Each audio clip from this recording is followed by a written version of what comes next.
At the foot of Ben Nevis, in the Swill pub, supper was twice-cooked potatoes stewed with beef brisket. The stew, left to simmer all afternoon and then reboiled, had turned rich and thick. The potatoes were melting into the gravy, soft and mealy, and the brisket had grown even more tender and flavorful. Hermione went upstairs early to wash, while Loren, feeling obliged to behave like a gentleman, stayed downstairs. He was prim and proper, telling Alice curious stories about the magic school and asking old Dodd for every scrap of information he could about the giants. They talked until the moon rode high. Alice, still reluctant to leave, finally made her way home, and a slightly tipsy old Dodd yawned. You can think of giants as trolls with a bit more sense. They don't use magic or sharp weapons, and though they're huge, as long as you don't get surrounded with your magic, they aren't hard to deal with. Thanks again, Mr. Dodd. Old Dodd shrugged. I'll only take you to the foot of the mountain in the morning, point you in the right direction, and come back. We've troubled you, Mr. Dodd. It's no trouble. I'll see you off. Loren, pleased he'd done well at gathering information, kept glancing upstairs toward the guest room. A strange little flutter made him start to speak. Then he sat restless and awkward. You two should get some rest. I'll see you off in the morning. Good night, Mr. Dodd. Good night to you both. After saying goodbye to the pub owner, Loren went upstairs and pushed open the door to the room they'd rented. The pub had electricity. A warm, slightly yellow light filled the space, and a small bedside lamp threw a colder white. Hermione was propped against the headboard, studying a map atlas, her head bent in concentration. The sharp click of the door made her ears tremble and flush. She didn't look up, trying to keep composed. Do you want a shower? The pub only has showers, no bathtubs. Not tonight, Loren said, voice carrying a smile. He looked mischievous. It's August. Why are you in thick winter pajamas? The mountain gets cold, Hermione replied. It's to keep from catching a chill. Getting sick here would be a pain. If we sleep out on the mountain, we'll need sleeping bags. Hurry and wash up. We have to be fresh in the morning. I slept this afternoon. Can't sleep tonight. Loren went straight to the bed, nudged her so he could sit, and settled his head against hers, breathing in her familiar clean scent. What are you plotting? Hermione tilted her head, gave him a sidelong look. Don't look at me like that. He turned her head back. I was planning to discuss the magical principles of Gubrathian fire and whether its stable properties can be applied to other charms. She said nothing. Nonsense, she thought. Hermione felt her heart skip, but then noticed the warm press of his skin and his slightly hurried breath. Someone was more nervous than she was. He'd always been sensible. How could he be impulsive? She kept calm outwardly. Beneath that, she felt amused. Are you nervous? She asked. What? You're hiding your shyness behind jokes. Me? Shy? Loren was instantly exposed. He glared, mortified. Hermione smiled and glanced sideways at him. The paper tiger, thoroughly caught out, cupped her face and pressed a loud kiss to her cheek. His mouth left a warm imprint. Explain yourself. Who's nervous now? A bright blush flamed over Hermione's face, but she calmly wiped at the spot and said coolly, All right, not shy. Go wash up. We still have to go up the mountain tomorrow. You're mocking me. No, I'm not. Am I? You are. Go wash. When you come back, we can talk about Gubrathian fire. Tomorrow we'll climb Ben Nevis to find Hagrid. He listened to her coaxing like a child being scolded, annoyed and helpless. He could have been rough, he thought, but he couldn't bring himself to push it further. With an awkward expression, he went to wash. In the bathroom, a set of men's winter pajamas hung in front of the mirror, and toothpaste had already been squeezed onto his toothbrush. Hermione had arranged everything. Loren changed, came back out, flopped onto the bed, kicked off his slippers, and silently burrowed under the covers, lying beside Hermione and muttering, Time to sleep. He flicked off the light. The room went dim.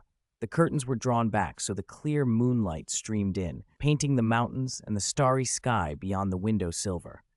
Hermione smiled. You don't want to talk about Gubrathian fire anymore? Too lazy to bother with you, Loren grumbled, turning away. Before long, his breathing evened. Hermione watched the sulking boy by starlight, then folded a corner of the map as a bookmark, slid it into her pendant, and made a note of several spots where mists clung to the slopes year-round. The places old Dodd had said were likely giant settlements. She planned to search them one by one for traces of Hagrid. She adjusted the covers and settled under them, leaving just a small space between them. They could still feel each other's warmth through the blankets. It seemed to settle and grow rather than dissipate, pressed and warming them both until it felt nearly hot. Hermione lay with her eyes open, staring at the ceiling lit pale as moonlight, her thoughts spinning from Gubrathian fire to the giants on Ben Nevis, and always, inevitably, back to that slightly flustered face beside her. She regretted the heavy pajamas now. She was too warm to sleep. She closed her eyes and listened to the steady breaths at her shoulder, letting the world quiet. Then she opened her eyes again. The boy beside her was restless, throwing off part of the blanket. He shifted, still with his eyes shut, and then, almost without looking, reached out and drew her close, one leg draped over hers. Satisfied, he gave a soft grunt, and his breathing settled into even sleep. It was hard to tell whether he'd been awake or not. Hermione pressed her lips together. A smile crept up at the corners of her mouth. It was 7 in the morning. The sky had brightened, and wisps of mist squeezed through the cracks in the window, bringing a faint chill. In the secluded village at the foot of the mountain, the first sounds were the wind combing through the trees along the slope, whispering as if someone stood nearby. Those still in deep sleep didn't seem to hear it. A few distant crows and barking dogs stirred the air, and 2 people, tangled together in an awkward but oddly harmonious tangle, shifted, breathing even. Then birdsong and the hum of insects rose clear enough to pick out changes of tune, and the woman whose night had been especially peaceful blinked awake.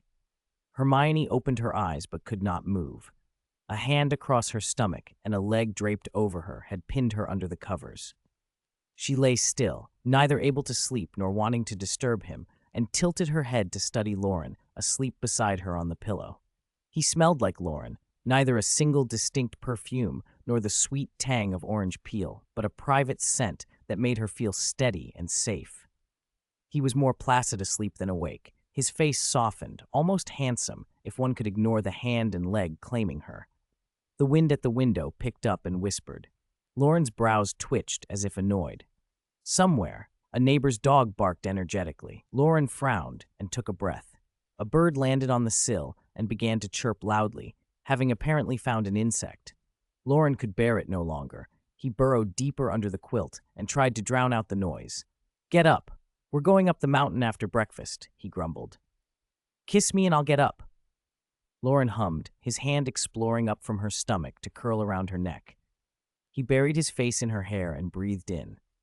Hermione froze for a beat, then pursed her lips and tried to sound composed. "After I brush my teeth." Loren made a noise like a struck bell. 5 minutes later, he was finished with his own brushing, gargled, spat, and waited expectantly at her side like a fledgling begging for food. Hermione brushed, quietly, with the orange sea salt toothpaste Loren had squeezed for her, sweet with a hint of salt and thick, frothy bubbles promised to keep cavities away. A small smile tugged her mouth as his lips found hers, warm, insistent, not painful, but oddly tingly, all that orange salt flavor lingering on her tongue. They went downstairs in close contentment. The tavern's fire leapt in the hearth, wood popping. Breakfast was fragrant bread and a peculiar fizzy wheat juice. The morning mist lay thick and milky outside. The tavern door stood half open, and vapor drifted in, scattering the firelight into a soft haze. Old Dodd swallowed the last bite of his bread and let out a satisfied sigh. "Alice, look after the shop today. I'm taking the 2 of them up the mountain." "It's no trouble," Alice said with bread in her mouth, crouched near the hearth, adding kindly. Her cheeks glowed in the firelight as she worked, but she kept her expression neutral. "But are you going straight away? The fog's thick. If you slip, a little fog won't trouble a wizard," old Dodd said. "By the time you get out of the village, the wind'll have taken most of it." Alice said nothing more and went back to the fire. Old Dodd turned to the couple. "Ben Nevis is a big place. If you go looking for the giant tribe, you could spend a week wandering. I've packed what you'll need." "Thank you, Mr. Dodd," Hermione said earnestly. Old Dodd waved a hand away. "You paid for the room. The things are bought with galleons, and that lad there gave a gift as well." He clapped his hands and glanced at the sky. "All right, let's be off." Alice pretended to focus on the flames, but she kept sneaking glances at the packing. Old Dodd had produced several large sacks and a pendant that did strange things. Freshly baked loaves were tucked into it, dew-damp greens, jugs of spring water, items that would have taken up too much room, but seemed weightless when placed into the magical pendant. Hermione and Loren packed with practical efficiency. Alice watched, amazed, as Loren counted out galleons and Old Dodd tossed the pouch across the counter without checking the amount. Before he left, Old Dodd called over his shoulder, "If anything goes wrong, if you're surrounded by giants and can't escape, set off a big firework into the sky. I'll see it." Loren turned back and waved. "Alice, believe me, college will be more exciting than magic school." Alice's face softened into the faintest smile, as if wild summer flowers were blooming behind the fog. "You say that because you're a wizard. It's because your life's just starting. You'll be free to go anywhere." Alice grumbled at Dodd's trickery, but went on stoking the fire. Slowly, the kindling burned down until only a single steady flame remained in the hearth. Alice poked it with iron tongues and watched the coals, eyes bright with something close to wonder. The sun climbed above the peaks, scattering the last of the milky mist. Birdsong rose and the mountain breeze carried the fog up toward the ridgeline and into the grass. The three figures left the village and moved into the thin veil of mist. Old Dodd stopped beneath a tall ash and pointed toward the mountainside. "Walk that way. When you see flat ground or wide cave mouths, you'll be at the giant's settlement. And if you get into big trouble, remember the firework." "Thank you, Mr. Dodd," Hermione said again, sincere. Dodd tipped his hat. "Good luck to both of you." After he had disappeared back along the winding path, Hermione turned to Loren. "You said gift. What gift?" "Gubrathian Fire, Youth Edition," Loren said matter-of-factly. Hermione blinked. "You made Gubrathian Fire? How did you stabilize the magical circulation? How did—" Loren lifted his chin and smirked. "Now you remember to ask? Why didn't you ask me when I was telling you about it last night?" "All right, I missed my chance," Hermione laughed. "Professor Morgan, please explain the key points." "There was one chance, and you blew it," he teased. Their laughter eased the weight of their packs, and the climb felt lighter, though they credited the levitation charm with much of their ease. As they climbed, the fog thickened again. The deeper they went, the more obvious the traces of magic, a muggle-repelling charm that warped senses and would have left unmagical travelers hopelessly lost. People clever enough might orient by tree rings, blade tilt, and shadow, and eventually choose a direction they believed to be right. Those less lucky wandered in circles and ended up back at the entrance. Some unlucky few found gaps in the charm and stumbled straight into giants. Loren had expected to see caves soon after entering the hollow, but the way was longer than they'd thought. Levitation carried them steadily, almost as if they floated on the grass. The world grew silent, the kind of silence of remote peaks birds seldom visited. Their footsteps were light on dry leaves. Insect and bird calls thinned until nothing but their breathing and the wind remained. They walked hand in hand, pausing often as Hermione doubted their route and Loren checked the residual magic until she was satisfied. They ate simple pies and bread on the way and continued. Eventually, the terrain turned to snow, a vast white sweep. "Shall we keep going?" Hermione exhaled a small cloud and pulled thick winter cloaks from the pendant, handing one to Loren and pulling the other over her shoulders. "I don't think we need to." Loren looked to a patch of flattened grass at his left, a trail of overlapping, crushing footprints. The prints were huge and heavy and had left a smooth path through the softer ground. They exchanged a look. Their wands brushed and a cool ripple crawled through them. Slowly, they grew transparent until they vanished from sight. The sound of rustling stepped along the path of the footprints, fading into the distance. That last stretch of ground, compacted by giant steps, made their passage easy. After crossing a ridge, they peered into a wide, flat basin ringed by mountains. Caves, wide-mouthed and crude, punctured the slopes. A lake lay deep and still not far off. Down in the basin, a cluster of giants bustled, 70 or 80 of them, generally around 20 feet tall, some possibly as big as 25 feet. When they moved, it felt like mountains shifting. Each enormous footfall hummed through the earth. The basin was a scene of rough feasting. Piles of bloody innards and offal lay discarded. Whole wild boars had been gutted and skewered over open fires, crudely roasted. Flames threw giant shadows against the hills. At the center of the gorge, the biggest fire blazed under the control of a broad, fierce-looking giant with black hair and large, dark teeth. He wore a necklace of bones, human skulls and others, which made him look gruesome. He kept shoving green, unseasoned wood into the fire, which only billowed more smoke and made him squint and roar. "MacNair! MacNair!" he bellowed. It took a moment for Hermione to notice at the giant's feet a tall, muscular human wizard standing among them. She gasped. "MacNair? Walton MacNair, the Death Eater?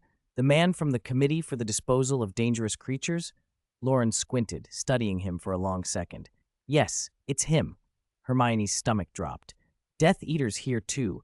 Hagrid, will he be in danger?" "Don't worry too much," Loren said slowly. "Dumbledore said Hagrid ran into some trouble on his way back." He sounded thoughtful. "When it gets dark, we'll go down and have a look. There should be traces to follow." 543. Gugogo Horse and Giant Oar. At the foot of the mountain, MacNair stepped forward with deliberate calm, pulling wet logs from the bonfire and arranging them to coax the flames back to life. The flames licked the already blackened wild boar, and the melted fat dripped from the pigskin into the dirt and congealed. A mountain wind swept through the hollow, and although the meat was not wholly cooked, a rich, complicated scent rose. The fishy tang of cooling blood and organs, the raw, gamey smell of pork, and a faint, smoky sweetness of protein and fat from the grill. Beside the renewed fire, Gugor, the new leader of the giants, swallowed and asked in a rough voice, "Why does my roast taste so bad?" A flash of violence crossed MacNair's face before he forced the answer between his teeth. "Because you didn't catch those two half-blood giants. Without their seasonings, the boar won't taste right." "Catch them. Make them roast meat. Slaves." Gugor's broken English tumbled out. He was easily distracted by appetite. MacNair bristled inwardly. He was an executioner for the Committee for the Disposal of Dangerous Creatures, not a keeper of savage appetites. He'd sooner swing an executioner's axe than coddle these brutes. "They escaped because you slept, you fool." Before he could finish the insult, a soft voice cut in from the dark. "Then you must go to Hogwarts, brave giant Gugor, and fetch them back to be your roast slaves." Barty Crouch Jr.'s voice had the practiced softness of a man who would send someone else to their doom. MacNair's eyes flickered with something like approval. Gugor's huge face brightened at once. "Hogwarts! Dumbledore!" Awe and confusion warred in him, but he shook his head with sudden resolve. "The great Dark Lord will deal with Dumbledore. You just need to catch those two half-blood giants." "Half-blood giants, short ones. I'll catch them," Gugor crowed. "That's right. Catch the one who defiled the wizarding bloodline and make him a slave. Catch anyone who sullied the noble bloodline and make them slaves." Crouch smiled. Gugor pictured legions of slaves turning spit and feeding his appetite. He laughed too. Their laughter echoed through the wide mountain hollow. Then another gust of wind carried the greasy, gamey stench again. Crouch and MacNair kept their faces grave, but Gugor sniffed greedily. He could taste roast meat in the air, and though it wasn't as heady as the feast the two half-blood giants had cooked a few days before, it was roast meat all the same. Drooling, he turned toward the only decent roast in the hollow. At the edge of the hollow, Ol watched the flames with care, clamping down his excitement. Breaking the boar into pieces had made it cook faster. He'd been lucky. He swallowed and counted the pieces skewered over the fire. There wasn't much good meat on the head. That he would keep. The two hind legs were thick and rich. He would give those to his younger brother Gale and his sister Mir. The two front legs were good but small and full of bone. Those he would leave for the other two badly injured members of the cave. Ol's thoughts drifted to the violence of a few nights before. It had been a dark, smoky night. The damp logs had produced thick black smoke that rose and cloaked the sky. Inside the cave, it had been pitch black. Mir had been spinning a naive little fantasy. If those two half-blood giants could bring more Gubrathian fire, our cave would be brighter. We wouldn't have to wear bark in winter, and Gale's hands wouldn't get frostbite. Even if they had brought more fire, Ol thought grimly, Gugor would have kept it all for himself in his own cave, sweating while the rest froze outside. As they echoed Mir's words, chaos had erupted outside the cave. People had streamed in, and a fight had begun. By dawn, Ol had learned that the strong Gugor had killed the previous leader, Kakuth, and taken the name and position for himself. After that, everything had been a blur. His brother and sister were badly hurt. Two others who had resisted Gugor had had their limbs broken, and now he was the only one who could still go out and fetch meat. He had to find fatty meat for them, he told himself, so their bones could heal and the wounds could scab over. As he waited with those thoughts, a dull ground rumble ran through him and his smile faded. The sound drew closer. Gugor didn't even spare him a glance. He rushed straight to the fire, lowered his great head, and let his drool hiss into the flames. Gugor slurped, grabbed two thick hind leg pieces, one in each hand, plus some rump, and walked away with a grin. His movements were confident and unhurried, as if everything belonged to him. Ol lowered his head, fists clenching at the firewood until the wood creaked. A cold rage settled in his eyes, but he kept it hidden. 2 more years, he thought, 2 more seasons of growth, and he'd be tall enough to reach the bird's nest on the 4th branch in the forest. Then he'd bite Gugor's neck and drown his head in the lake. Ol bent to divide the remaining front leg meat between Gale and Mir, and to share the head with the 2 injured when a tall, scarred giant came by. He circled the bonfire and chose the left front leg. He sniffed it greedily and looked pleased.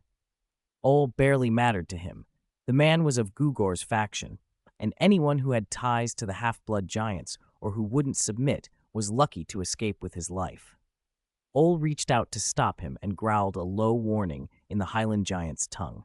Barty Crouch Jr. and McNair didn't understand. The scarred giant snarled and shoved him, dangerous and impatient. Ol's face remained bland. The scarred giant showed his teeth and shoved harder. Ol slapped him across the face with a force that whistled through the air. The blow spun the scarred giant around. The cooked front leg flew from his hand and landed a short distance away in the dirt. He spat bloody saliva and glared, furious. Giants nearby looked up from the fire, then toward Gugor, who was busy with the hind leg meat. Ol slapped the scarred giant again, sending him sprawling. The second blow left the man dazed and ringing in the head. Ol walked slowly over the fallen giant, reached down and picked up the front leg meat from the ground. Thump, thump, thump! Heavy, rapid steps sounded. Ol barely had time to brace, clutching the meat to his chest, when Gugor charged like a wild boar. His bloodshot eyes bulged, veins stood out under his greenish-brown skin.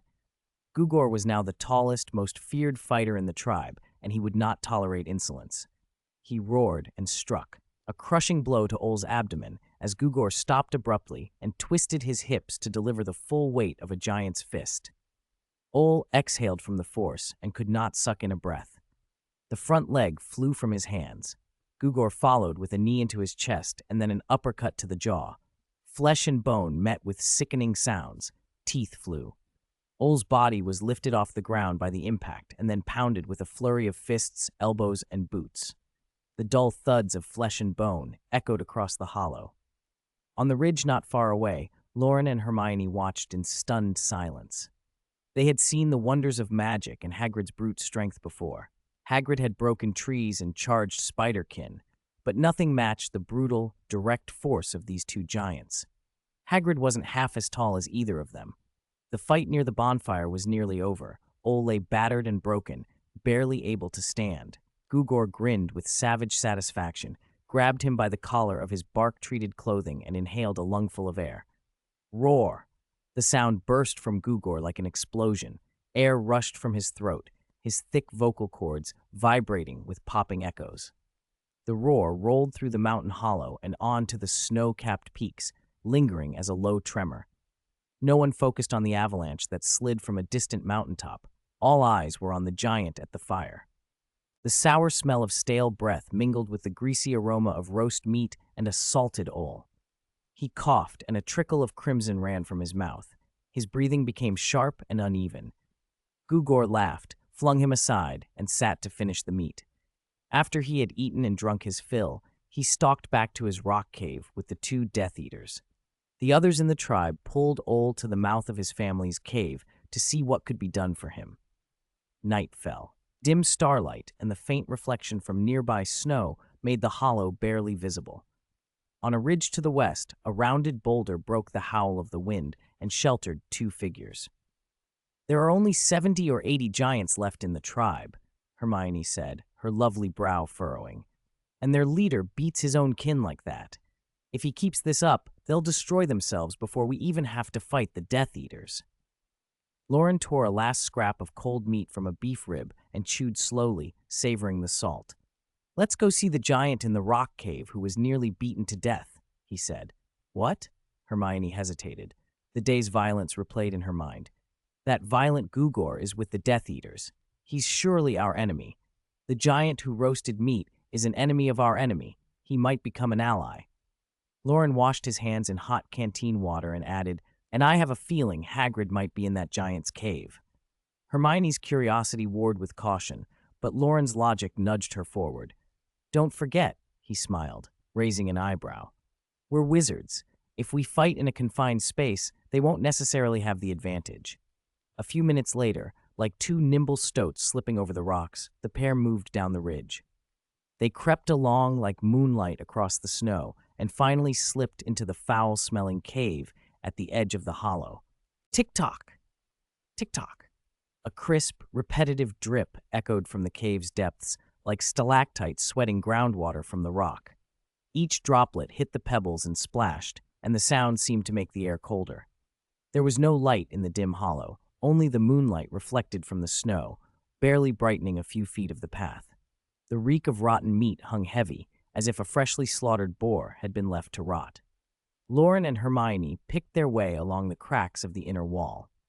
The cave was far shallower than they had expected. After only a few quick steps, their path ended at two large mounds and two moss-covered stones.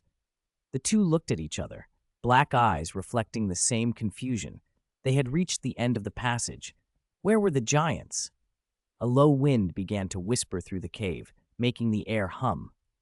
Loren and Hermione turned their attention to the source. Their breaths caught. The mound before them rose and fell as if breathing.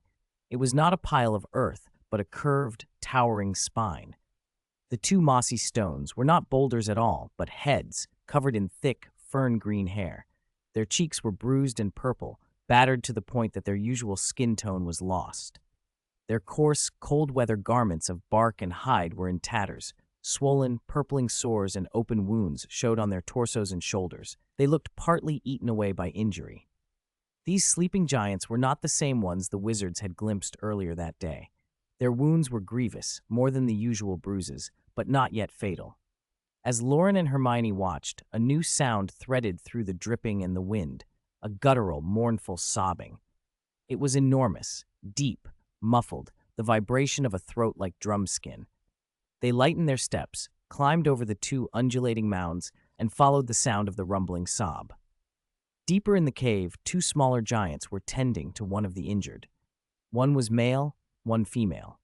The male wore a dirty brown tunic, stitched from hide and bark. One leg was tucked beneath him, the other stretched out at an unnatural angle. He supported himself primarily with his hands, each movement followed by a clenched jaw, a suppressed groan, and a hot, shuddering gasp. Sweat slicked his forehead and ran down his cheeks. The leg was broken, crudely realigned, but for a giant, the healing would be a long, slow process. The female giant's clothes, by contrast, were relatively clean. She had no obvious wounds except that her right arm moved very stiffly, the narrow range of motion betraying a dislocated shoulder. A coarse scraping sound began. A sharp stone blade worked through flesh and blood like a dull surgical knife, laboriously cutting away shredded meat from a wound. Meat and gristle scraped along bone and fell to the ground, joining a growing pile of filth. The injured giant stared blankly at his exposed white arm. He did not cry out, did not grimace. His forehead was wet from earlier sweat, but now nothing new appeared. His lips parted as if to speak to his siblings, Gale and Mir, who were bent over him, but the strength to form words was gone. "Woo!" Mir urged him to say less, to save his strength to fight. At first, he had grimaced at treatment. Later, he had sweated and then gone numb, expressionless, as if the pain itself had been exhausted. This was different from old feats of bravado, climbing a giant tree to split a branch, breaking a leg fetching a flower, taking on a larger giant. and different from the broken months. This time, her brother Ol was dying. He still held a piece of cooled fatty meat in his palm, but he could not offer it. His lids drooped. His dark face was drawn and pale, the blood having seeped into the earth. Mir clutched his muscled arm and could feel life ebbing from the brother who had always wanted to be the tribe's strongest warrior. Mir stared numbly as Ol's eyes slowly closed. Tears tracked down her cheeks. Her mouth opened, and she let out a silent, wrenching wail. "Can you speak the wizard tongue?" came a faint voice from the dark farther in. "I can roughly make out what giants mean, but I can't speak giant properly. Wizard's vocal cords, it's hard." Wizard? Mir and Gale turned toward a hanging rock where two small figures stepped out, a young man and a woman. "Ha! Just as I thought. No reason for it, I suppose, but I just felt you might understand." Hermione tugged on Loren's sleeve, anxious. "Stop talking and help him." "I haven't refused to help," Loren muttered as he floated forward. Lumos. A silvery white light bloomed from the tip of his wand, not as cold as the disk in the sky, but clear enough to drive back the shadows. The dying giant's eyelids trembled in the glow. The oppressive aura of death seemed to thin. Warmth spread through Mir at the sight. Loren cast a severing charm to cut away necrotic tissue, a levitation charm to lift out dirt and stone, and poured essence of murtlap into the exposed wounds. The effect was like pouring lava into ice, scalding, then slowly cooling, and the man's chest began to heave. Loren tipped a large barrel of Skelegro into the giant. Old jolted and began to breathe in a steadier rhythm. Loren's time in potion class had a purpose. The stored remedies from older students were still properly made and potent. He had used them generously, more than might usually be permitted, and that abundance had matter-of-factly brought Ol back from the brink. Poor Sir Nicholas was done too quickly, Loren thought, fingers remembering the ghost's brittle neck. If the old lord had been given a reprieve a few hundred years, Loren might have used that sticky skin on his neck. But that was an old lament. Mir and Gale stared at the two small people, tears hot on their cheeks. "There's a little less than half a barrel left," Loren said, shaking the wooden cask and handing it over to the lame giant. Gale hesitated, eyes flicking to Mir. She nodded, and he relaxed. With a theatrical tilt of his head, he poured the bitter potion down his throat like some odd ritual. Hermione came close to Mir and looked up at the giantess with a gentle expression. "I know you have a lot of questions. Who we are, why we're here. We can answer all that later. First, maybe we should introduce ourselves, yes?" Loren stood beside her and dropped a soft muffliato charm so their conversation would not carry to the larger cave. Mir met their eyes, then looked back at Ol, who had sunk into heavy sleep. Without hesitation, she answered, "I am Mir, and that one there is Ol." Gale's face twisted at the taste of Skelegro as he added, "I'm Gale. We're siblings." "You can call me Granger," Hermione said, "and this is Loren. I took care of most of your brother's wounds. When he wakes in the morning, his bones should be much mended. Don't worry." Loren observed the three of them closely. They were unlike the simple, brutish giants he had seen from a distance. They were patient, careful, protective of one another, humanity shining in a savage community. Their names, too, were uncommon among giants. Mir's voice was soft as she told them what had happened. "It started a week ago. Kakis, he was Gugor then, the leader. He was ugly and lazy, but he was tall and strong. In his early days, he brought back the biggest prey and fought the fiercest beasts. Lately, he sat in comfort and let others bring him food. One morning, he was lying by the lake, roaring for someone to put a dead sheep into his mouth. Two half-giants came down the hillside carrying gifts. A fire that never went out, always warm, came to Kakis's feet. He bowed and gave Kakis the gift. Kakis couldn't understand the wizard tongue, so he had two giants translate. They arranged to talk the next day and promised more gifts," Mir went on, voice barely above a whisper so she wouldn't wake all. "The talks went well. Hagrid spoke for Dumbledore. He said your leaders would stop the government from killing the last giants in Britain, us. It all seemed so good. They said they would come back the third day with more gifts." Hermione's eyes widened. "What happened next?" Mir shook her head. "McNair and Crouch, two executioners, found Grop. They liked to kill. They stirred him up, made him fight. There was a huge fight that night. Ol told me to stay in the cave. I heard more and more giants gathering. It got chaotic. By morning, the snow was red. Cacus's head lay in the lake, and Grop, with a helmet on his head, had taken Cacus's place. Hagrid and Madame Maxime had not realized Death Eaters were manipulating the unrest. They had gone to meet Grop with gifts meant for Cacus and almost been caught. Madame Maxime had used magic to help them get away. Mir said they refused to give up. They snuck into the rock cave at night to keep talking to other giants. But McNair and Crouch tracked their nightly visits and the next day surrounded them in a mountain cave. Loren examined the injuries on the three. Hermione's face softened. Hagrid and Madame Maxime didn't betray you. They stood against the two Death Eaters for a long time and escaped. Mir only shook her head. Our wounds are from Grop. He said we had helped his prey escape while he slept. Hermione frowned. He can lead you like that. Mir's voice was flat. That's how giants are. Every few weeks there is a fight. Males fight males, females fight females.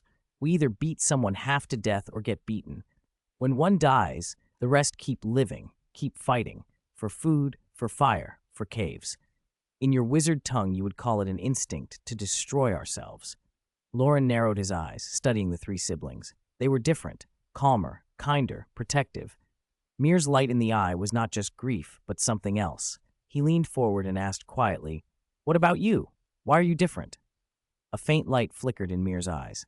Let me speak." Gale propped himself up on his hands and dragged his broken leg forward a few inches. He wore a strange expression, trying to look at ease, but the effort showed in the stiffness of his face. He forced a smile. His deep voice echoed in the cave. "This story begins the year I crawled out of my mother's womb. For a female giant," he went on, "the most important thing is to give birth to a tall, strong-boned child. A strong infant will grow into a proper warrior, able to hunt, to fight, to dig caves, to fend off enemies. A weak, small giant is a waste of food and milk. They won't survive the beasts in the mountains. They'll starve or have to rely on others' charity. So the first thing a mother does after birth is check the child's size. If it's not strong enough, it's best to finish it right away. A newborn is more tender than a 3-month-old lamb," he muttered, his tongue unconsciously scraping the remnants of raw bone marrow from between his teeth. A bitter tang lingered on his tongue, and Hermione and Loren felt a chill when they saw the sight. From where they sat, they could now see that Gale's frame was like his sister Mir's, small and thin for a giant. Compared with the other males in the tribe, he looked unusually slight. "You may wonder why someone like me wasn't smashed to death," Gale said, lowering his head. He glanced at his broken leg and then at his slender arm, skin pale and loose, veins bluish and flat beneath the surface, no thick cords of muscle like the others. Sometimes he thought he would lose if he ever fought Mir. Fortunately, he'd been cared for. Actually, it wasn't just me who was thin. Mir was slight too, being female. Our father once wanted to kill both of us. We were lucky, and we had a good mother.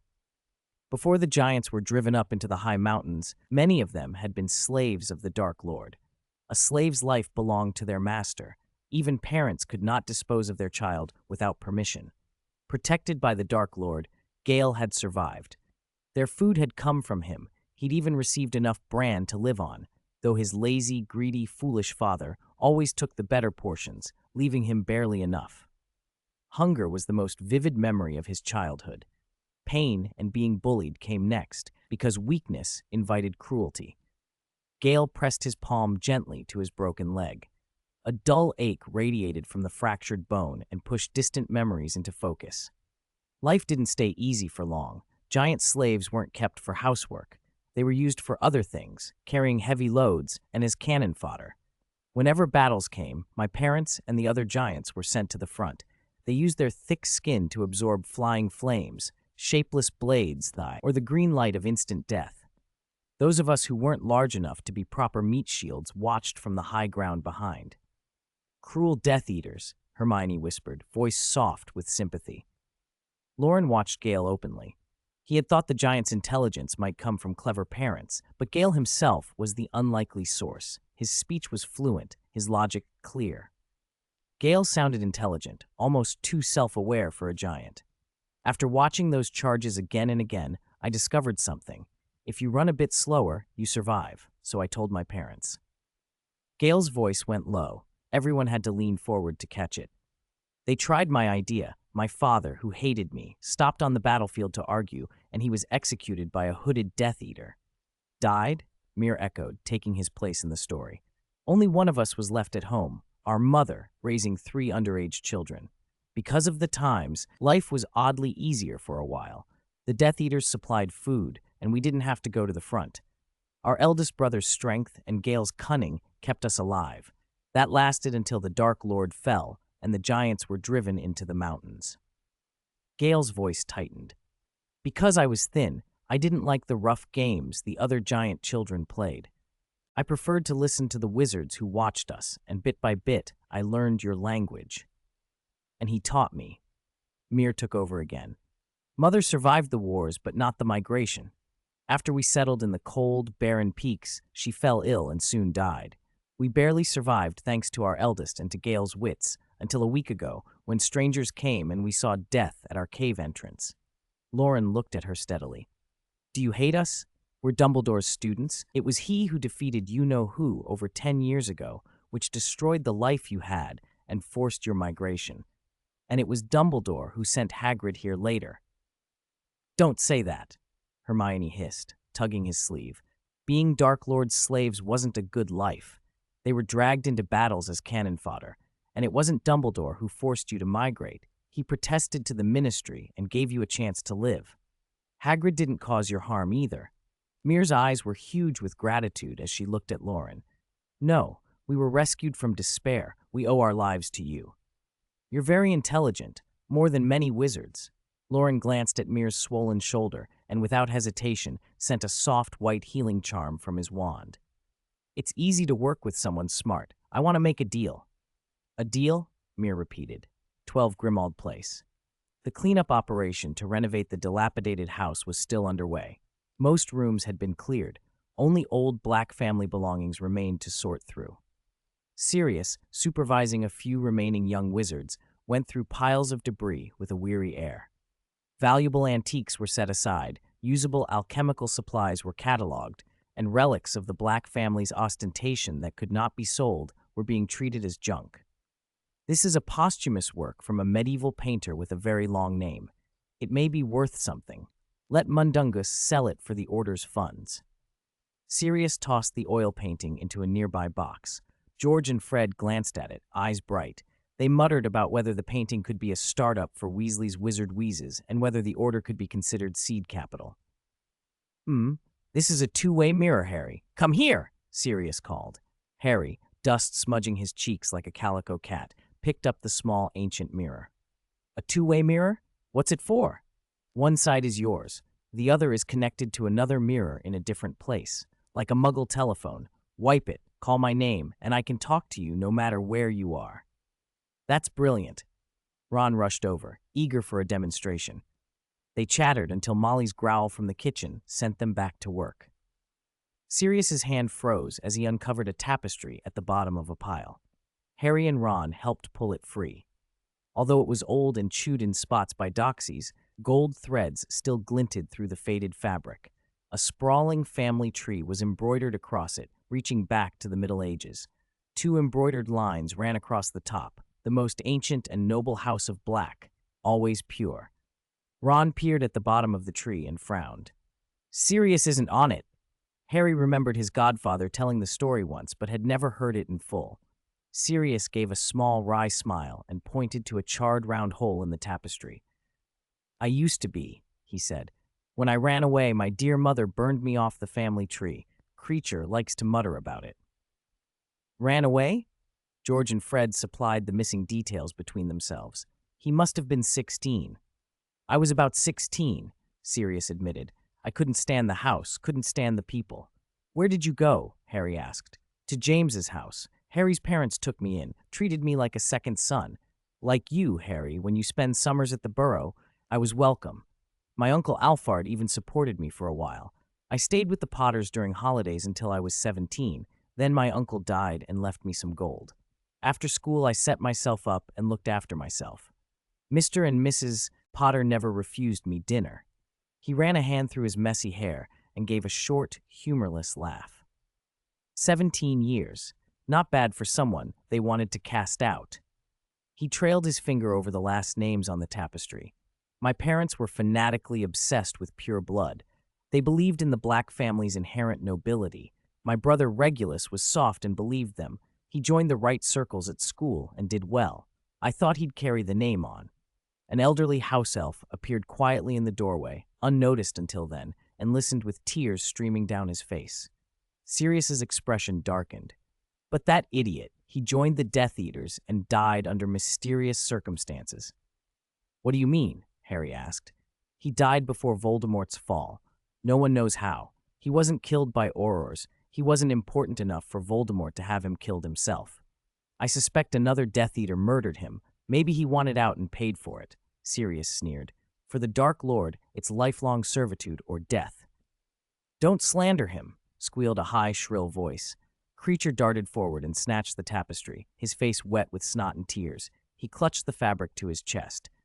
Master Regulus was not an idiot, he cried. He defeated the Dark Lord. A globe of light sat set into a recess high in the rock, casting a cool, silvery white glow straight down like the chill of alpine snow. The giant Awl lay flat on the cave floor, his brow still furrowed. The sensation of his bones knitting back together was an itchy, painful sort of healing. His clothes, stitched from bark, had been removed, leaving him in nothing but a pair of filthy shorts. Hardened scars of congealed blood streaked his skin, and where flesh had been torn away, the wounds had already closed over, the new tissue pale and tender like fresh hide. Loren stood on Ol's shoulder and peered down at a head larger than Loren's whole body, raising an eyebrow.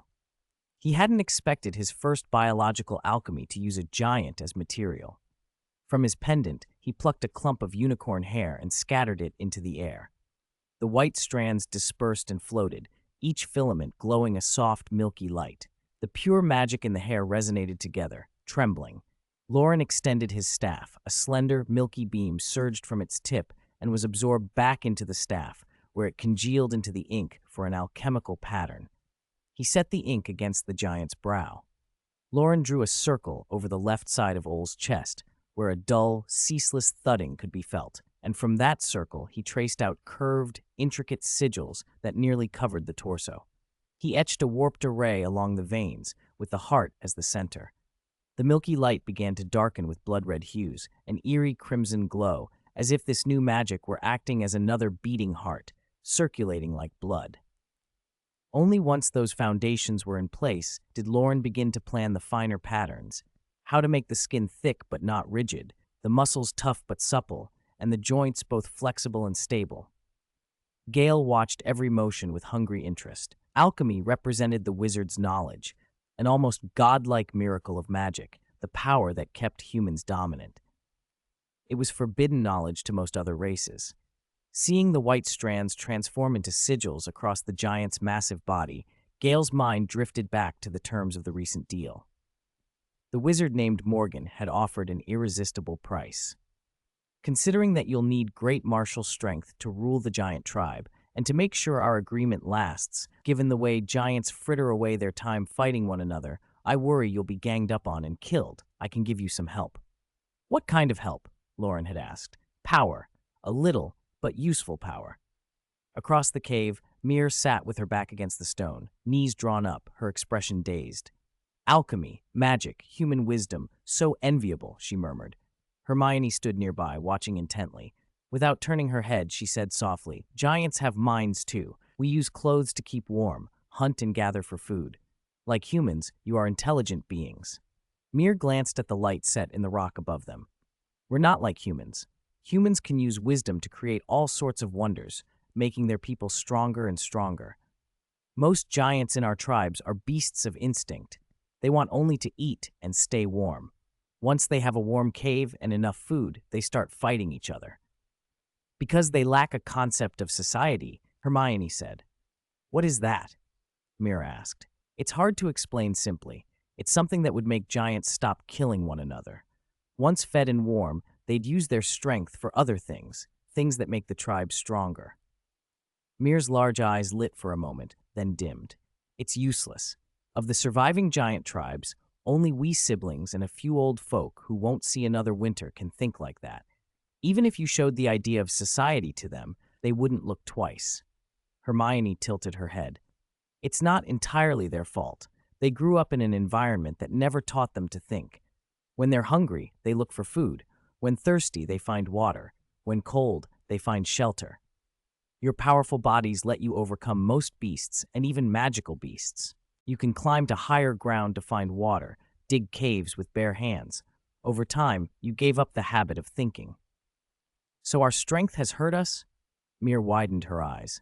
She had always believed larger bodies were better. She had thought their troubles came from not being big enough. Then what should we do? We can't just cut the legs off the unthinking ones or tie up their hands. Teach them to think, Hermione said. The ability to pass on knowledge is humanity's greatest strength. Mir sagged and let out a long sigh. Giants will never grow strong. Those adults won't think. They can't even learn the wizard tongue. The simplest words slip away. Even if you repeat them hundreds of times, they'll forget after sleep. Hermione noticed the unicorn hair in the air thinning. The alchemy was nearing its end. You don't need every giant to learn to think right away, she said gently. If the current adults truly can't learn, then control their behavior with force and focus on educating the young. As the old generation dies off, fewer savages will remain, and more intelligent giants will be born and taught. Those intelligent giants will teach the next generation. Gale, who had been eavesdropping close by, grew brighter-eyed at the idea. He looked up at the alchemist standing before him and asked, as if of no consequence, "Will we be able to use magic then?" Hermione hesitated. "I can't say for sure. Among human tribes, wizards are still a very small minority." Gale nodded and fell into thought. Loren drew the last strand of unicorn hair into the staff's tip, linking the sigils at the giant's heart and brain to build a defense against soul magic. This was his first time etching alchemical arrays onto a living being. He focused on stability above all and spared no unicorn hair in his pursuit of perfection. It was a pity he couldn't open the skin and carve directly into the organs and bones. "Can't think that way, or I'll truly become a dark wizard," he told himself and shook his head, halting the carving. Across Ole's rough, rhinoceros-like skin, bulging, writhing muscles looked like knotted, ancient roots. In the dim cave, only pinpricks of light flickered. Vast currents of magic poured into the giant's body like an ocean thrown against a rocky mountain. His heart beat like a drum. Every drop of blood seemed to boil, rushing through every limb. His chest heaved as his lungs sucked in the cave air like a pump. Muscle after muscle trembled and contracted faster and faster, racing toward a frantic intensity that seemed as if the flesh might tear from the bone. Then, the flowing light along the sigils dimmed and sank beneath the gray-brown skin. Ole's body stilled, and the cave fell silent. 547, a brand new day. The first thing Ole felt when he woke was pain, an exploding headache, the raw ache where a tooth had been torn from his gum, and a hot, burning sting across his skin, as if someone had dragged a red-hot blade along him. Something seared through his flesh, and dozens of broken bones ached like insects with sharp mouths clinging to him, sucking at his marrow. "Have some water." Mir's voice was at his side, and cool, damp liquid touched his lips. Ole opened his mouth without thinking and drained a whole jug. The headache eased, the ache in his body receded. He opened his eyes and saw a human standing a short distance away, a faint smile on his face, watching him with a strange, appraising expression. Ole's heart jumped. He pushed up on his hands, expecting the hard slab of stone beneath him, but his palm met something like old, rotten wood. It crumbled into gravel with a rustle and slipped through his fingers. He stared, bewildered. He could feel something else moving inside him now, clearer than before. He raised his hand and saw faint patterns beneath the skin, pulsing sporadically with a weak glow, like veins of magma running through the earth, warm and humming with power. A realization gathered in him, and he looked at the man. "You?" "Hello, Ole. You can call me Morgan," the man said. Loren watched the giant, his first biological alchemy creation, and nodded with quiet satisfaction. "When Gugor nearly killed you, your younger siblings made a deal with us. These alchemy arrays on your body are part of that bargain."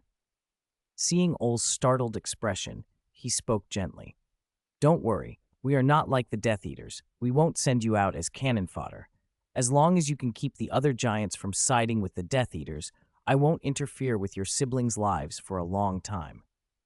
For a long time, the three giant siblings echoed, each with a different expression. "Get used to your power. Tomorrow will be your time for revenge." Late that night, the high altitude and snow made Ben Nevis howl with cold. Ice-laced wind bit across the slopes, and the ground itself gave off damp cold. Not far from the hollow where the giant tribe sheltered, Loren and Hermione found a flat, sheltered spot to pitch a camp. From there, they could see the hollow and spot reinforcements from any direction, McNair or Crouch, coming to support Goga. With a flick of his wand, it took Loren half a minute to raise a sturdy, windproof tent in muted camouflage. The canvas was sealed tight, sheltering them from moisture and the driving cold. Inside, a few small, silky blue flames burned, shedding gentle warmth. Blankets woven by the legendary alchemist Nicholas Flamel were spread out.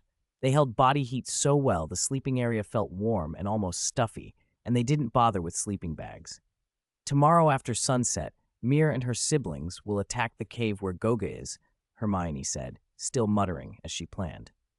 If all goes well, Ol will take Goga's place and become the new Gugor. But we must watch out for those two Death Eaters. McNair is a seasoned executioner. I don't know how skilled he is in duels. And Crouch, he graduated with a reputation for being outstanding. They say he had 12 certifications when he finished. Hermione, wearing fluffy winter pajamas, sat propped up and went through contingencies. How many loyal followers Goga might have, how long it would take McNair and Crouch to arrive as reinforcements, looking as if sleep would be impossible tonight. Loren ignored most of it. He wriggled on the blankets, rolled over, and slipped an arm around Hermione's waist.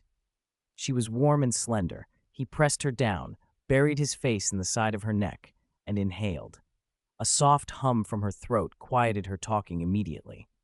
"Stop worrying, Professor Granger. Go to sleep so you'll have energy to face the Death Eaters tomorrow," he murmured, content, resting a leg over hers and closing his eyes. "I know," she replied softly, voice trembling a little. She waited until his breathing evened, then tried to ease his arm away. The movement startled him, his breathing deepened, and a warm breath brushed her neck. Hermione withdrew her hand and held still, tense for a moment, then slowly relaxed when he did not wake. Just as she began to drift, he shifted, perhaps feeling cramped, and scooted away, turning his back. She let out a quiet breath and unclenched her fists. The sun circled and sank behind twilight clouds. Ben Nevis, far from human civilization, fell into its usual freezing night. A bitter wind came screaming down from the snow-capped peak. The giants ate quickly, shoving stinking, half-raw pork into their mouths. Their teeth, hard as cooled lava, grated and crushed, tearing skin and muscle into swallowable pieces. Ol's meal was a stick of bread frozen like stone. He didn't chew it, only shoved it down and washed it with snow water. He couldn't taste it, but the fullness told him he had eaten. Giants do not grow wheat or bake properly. The bread, some meat, and a few pies had been left for them by the wizards the night before. Ol tasted one of the pies and decided it was the most delicious thing he had ever eaten. He resolved to save those treats for a victory celebration. Shorter male and female giants stood by, silently offering him water and bread. The mountain cave looked the same as any other night, but everyone there knew something had changed, and that everything would change tomorrow. A cold breeze swept across the ridge, carrying the crisp scent of ice and snow. The sky was clear as a shallow pond. The pale moonlight silver-lined a few drifting clouds. The snow-capped mountains reflected the moon, their rolling silhouettes cut against the sky.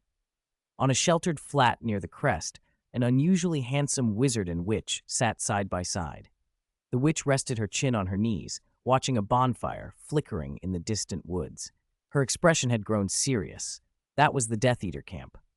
Hermione glanced toward the cave where Gugor stayed, and without turning her head murmured, "Loren, McNair and Crouch have already struck a deal with the current Gugor. Why are they still lingering at Ben Nevis, instead of returning to report to their master?"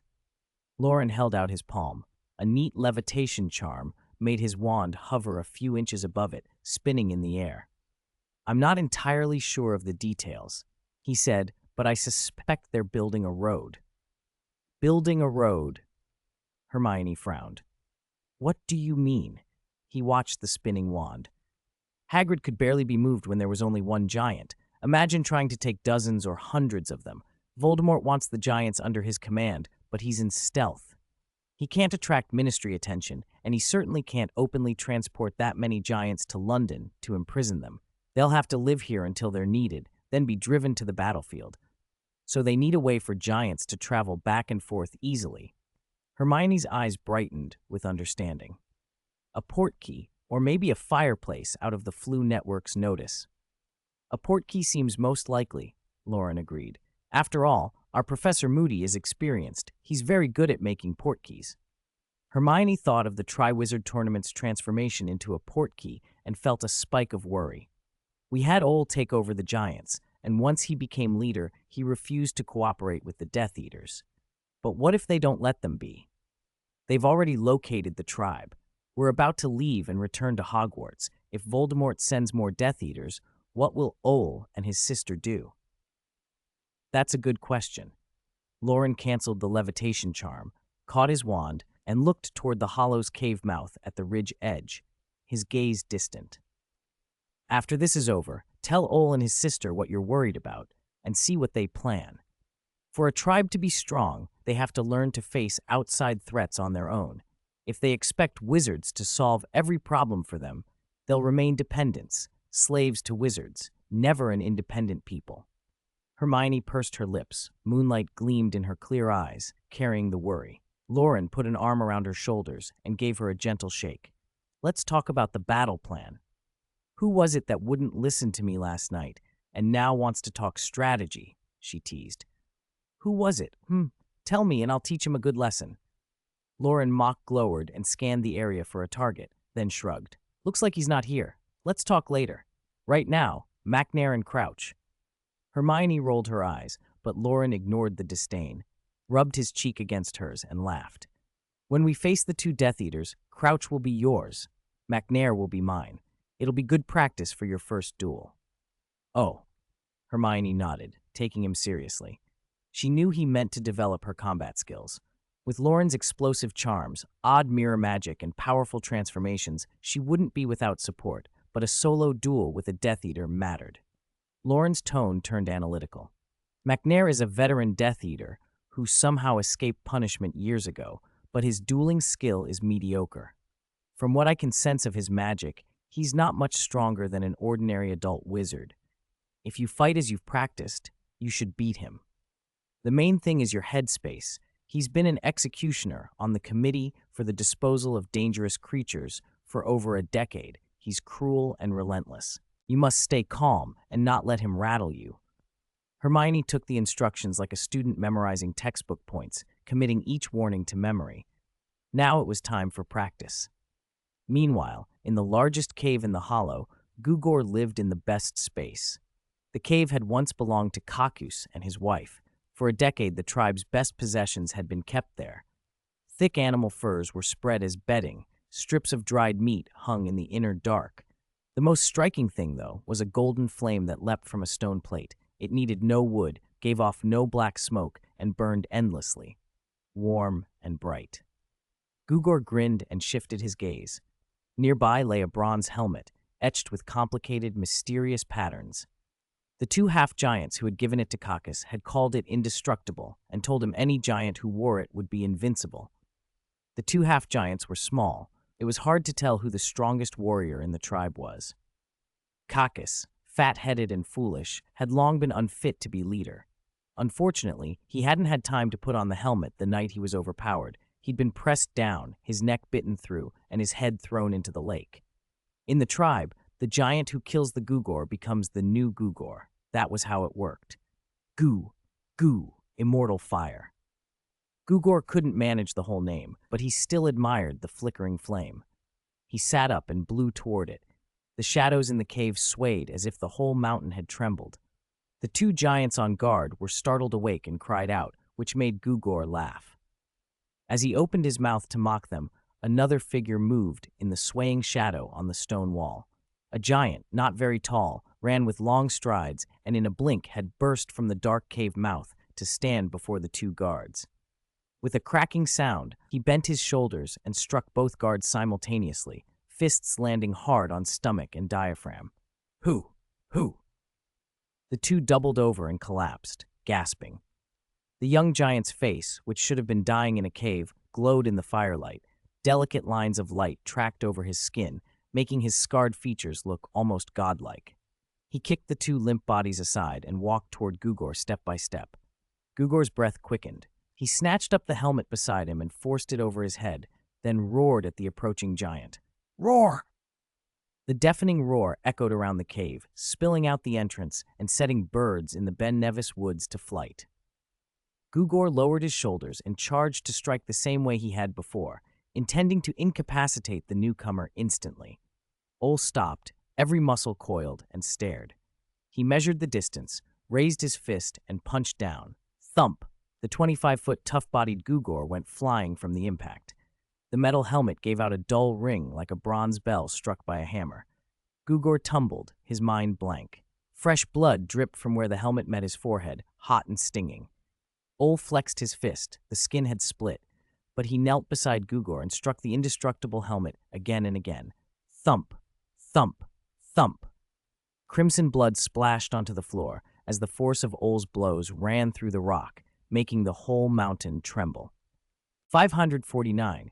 Granger has never been a nerd who only recites books outside a secluded patch of forest on Ben Nevis.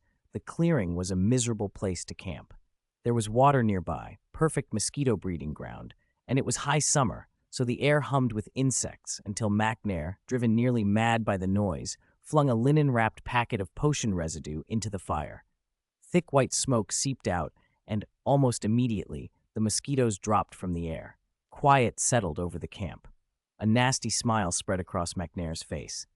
"Barty, look at this stuff. Much better than that potion Lucius had us use in the tent.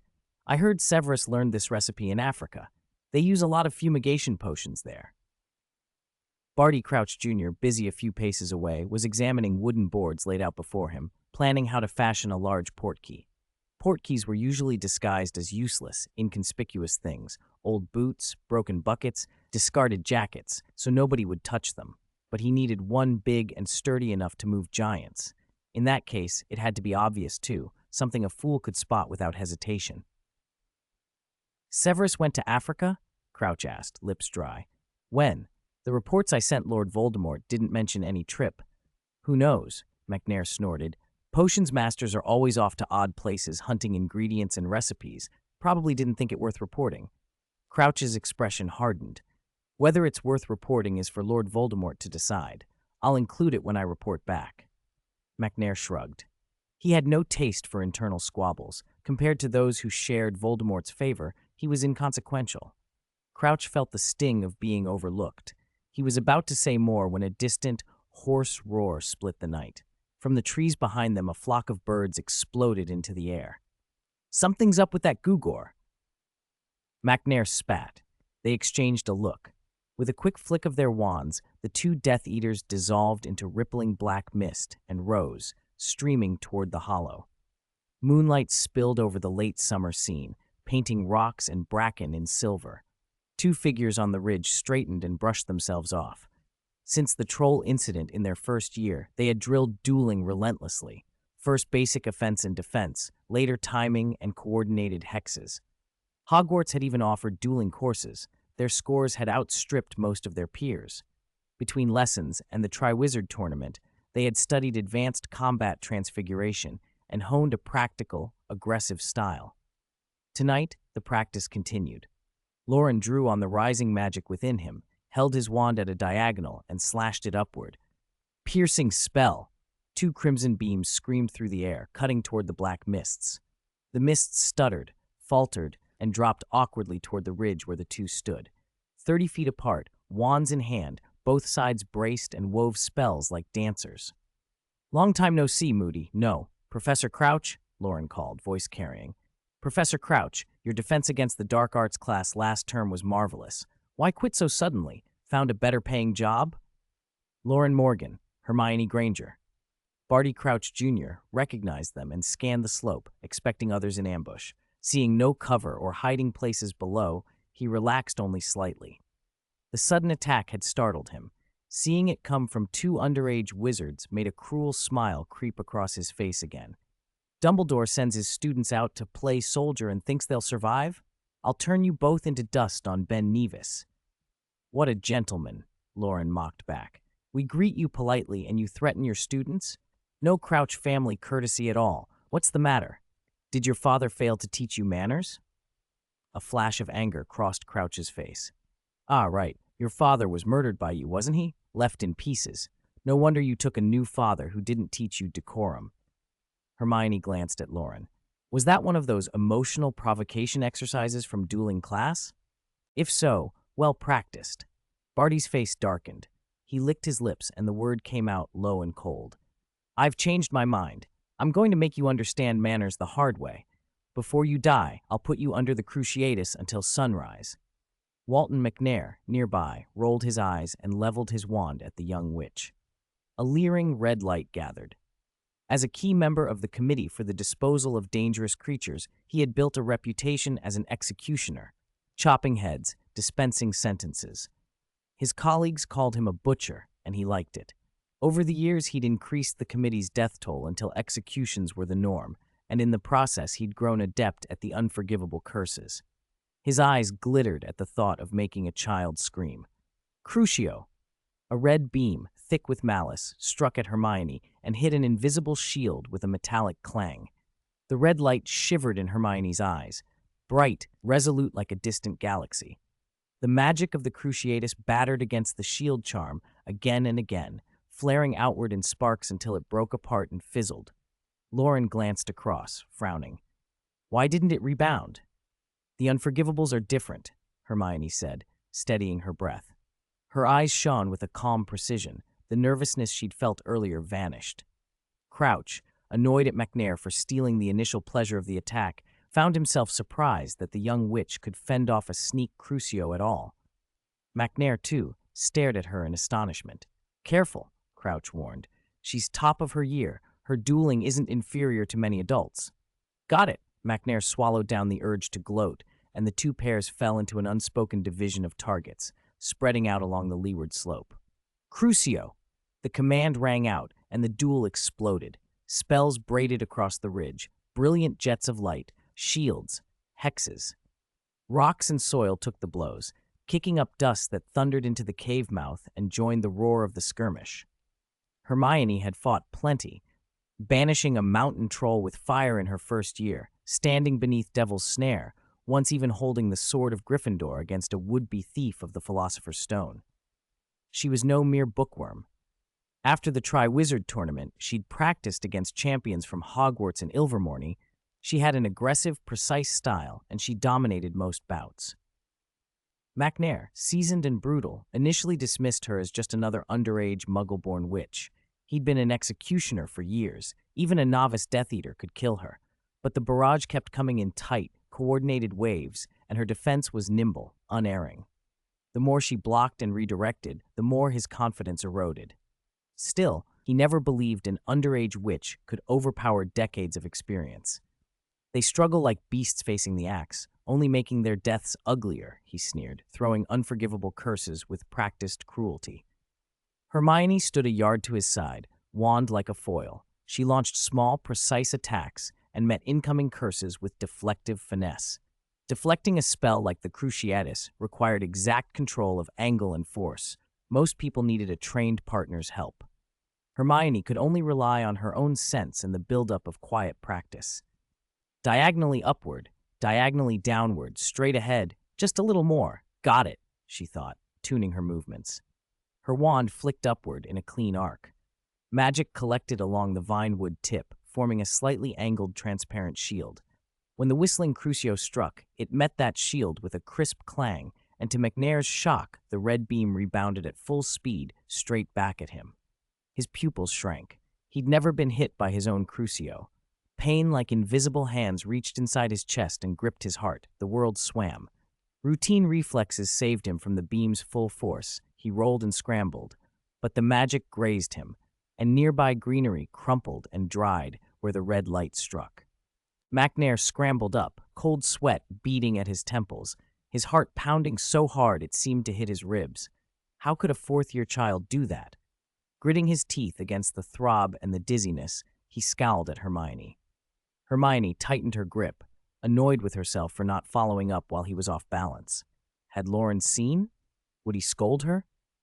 She wanted to press the advantage, but McNair, recovering, forced himself to breathe deep and steady the pounding in his head. He needed something to steady his morale. A taunt would do. But before he could find the words, Hermione flicked her wand with a swift, clean motion. Full body bind curse! Pebbles from the ground lifted into the air and darted forward in a uniform arc, each one biting through the air with a sharp hiss. McNair had no doubt they could tear flesh and break bone. He leapt aside and threw up a countercharm.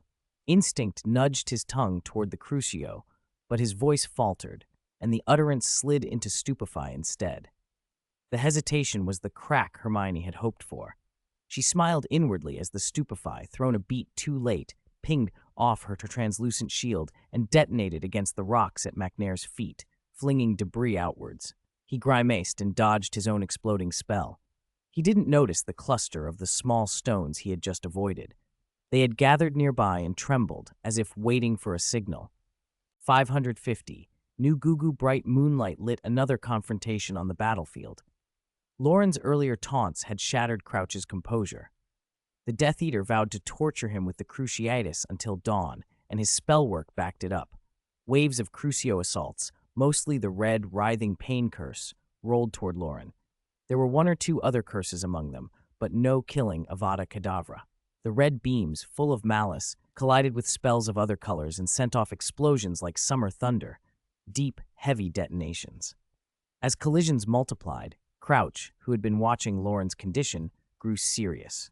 His grip on the wand tightened. Where he had first held it casually with 3 fingers, he now clutched it with all 5.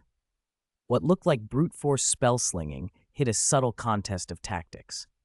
Loren's casting angles appeared casual, careless even, but each time he met a Crucio precisely and diverted it. Other scattered curses were parried at a safe distance. An increasingly impatient Crouch tried to break the invisible defensive rhythm between them, accelerating and varying spells, but Loren's counterattacks always matched him, leaving Crouch frustrated and strangled. Loren flicked a pale green knockback jinx with a light, swift motion. It intercepted the Crucio that Crouch had just launched, detonating a few feet in front of the Death Eater. The sudden burst of magical fireworks tightened Crouch's eardrums. Red and green light flared across the night and painted his face. His mind wavered, his eyes went glassy. Loren twirled his wand around his index finger and closed the distance, smiling as he looked at the Death Eater only yards away. Professor Crouch, why stop? Trying to think of an escape? Worried your master will scold you when you return? Although, enough, you filthy muggle, you know nothing of my relationship with the Dark Lord. The Dark Lord and I. Crouch snapped, voice cracking with fury and something like mania. We have much in common.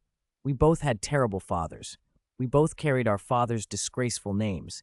We both happily killed our fathers. We. His wand tip jutted forward. A green light bloomed, deadly, about to erupt. A scorching red beam stabbed through Crouch's right chest. He coughed blood and tried to lift his wand, gasping, Avada. Loren flicked his wand, and an invisible current of magic washed over the wounded man.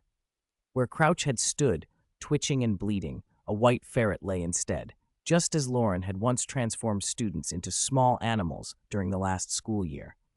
Loren stepped forward, picked up the ferret, sprinkled a little essence of murtlap on its wounds, and set it in a glass jar with air holes. He screwed the lid on, tied a grass cord to it, and looped it over his wrist. The red beam had pierced Crouch's chest, but it wasn't fatal, and wizard wounds seldom fester. Loren intended to bring the captive back to Dumbledore. He confiscated a wand from the fallen Death Eater, then straightened and looked over at the 2 people clashing a short distance away. Their fight was also ending. Now, Hermione's eyes narrowed as she seized the opening. Her wand, held halfway up in front of her, swung down like a conductor's baton or a general's command. Through Transfiguration, linked tightly yet invisibly to the ground, the pebbles beneath McNair's feet woke. The small stones beneath him swelled and sprouted like fat seeds, growing into flexible stone vines that wrapped McNair up in an instant. McNair's face went scarlet.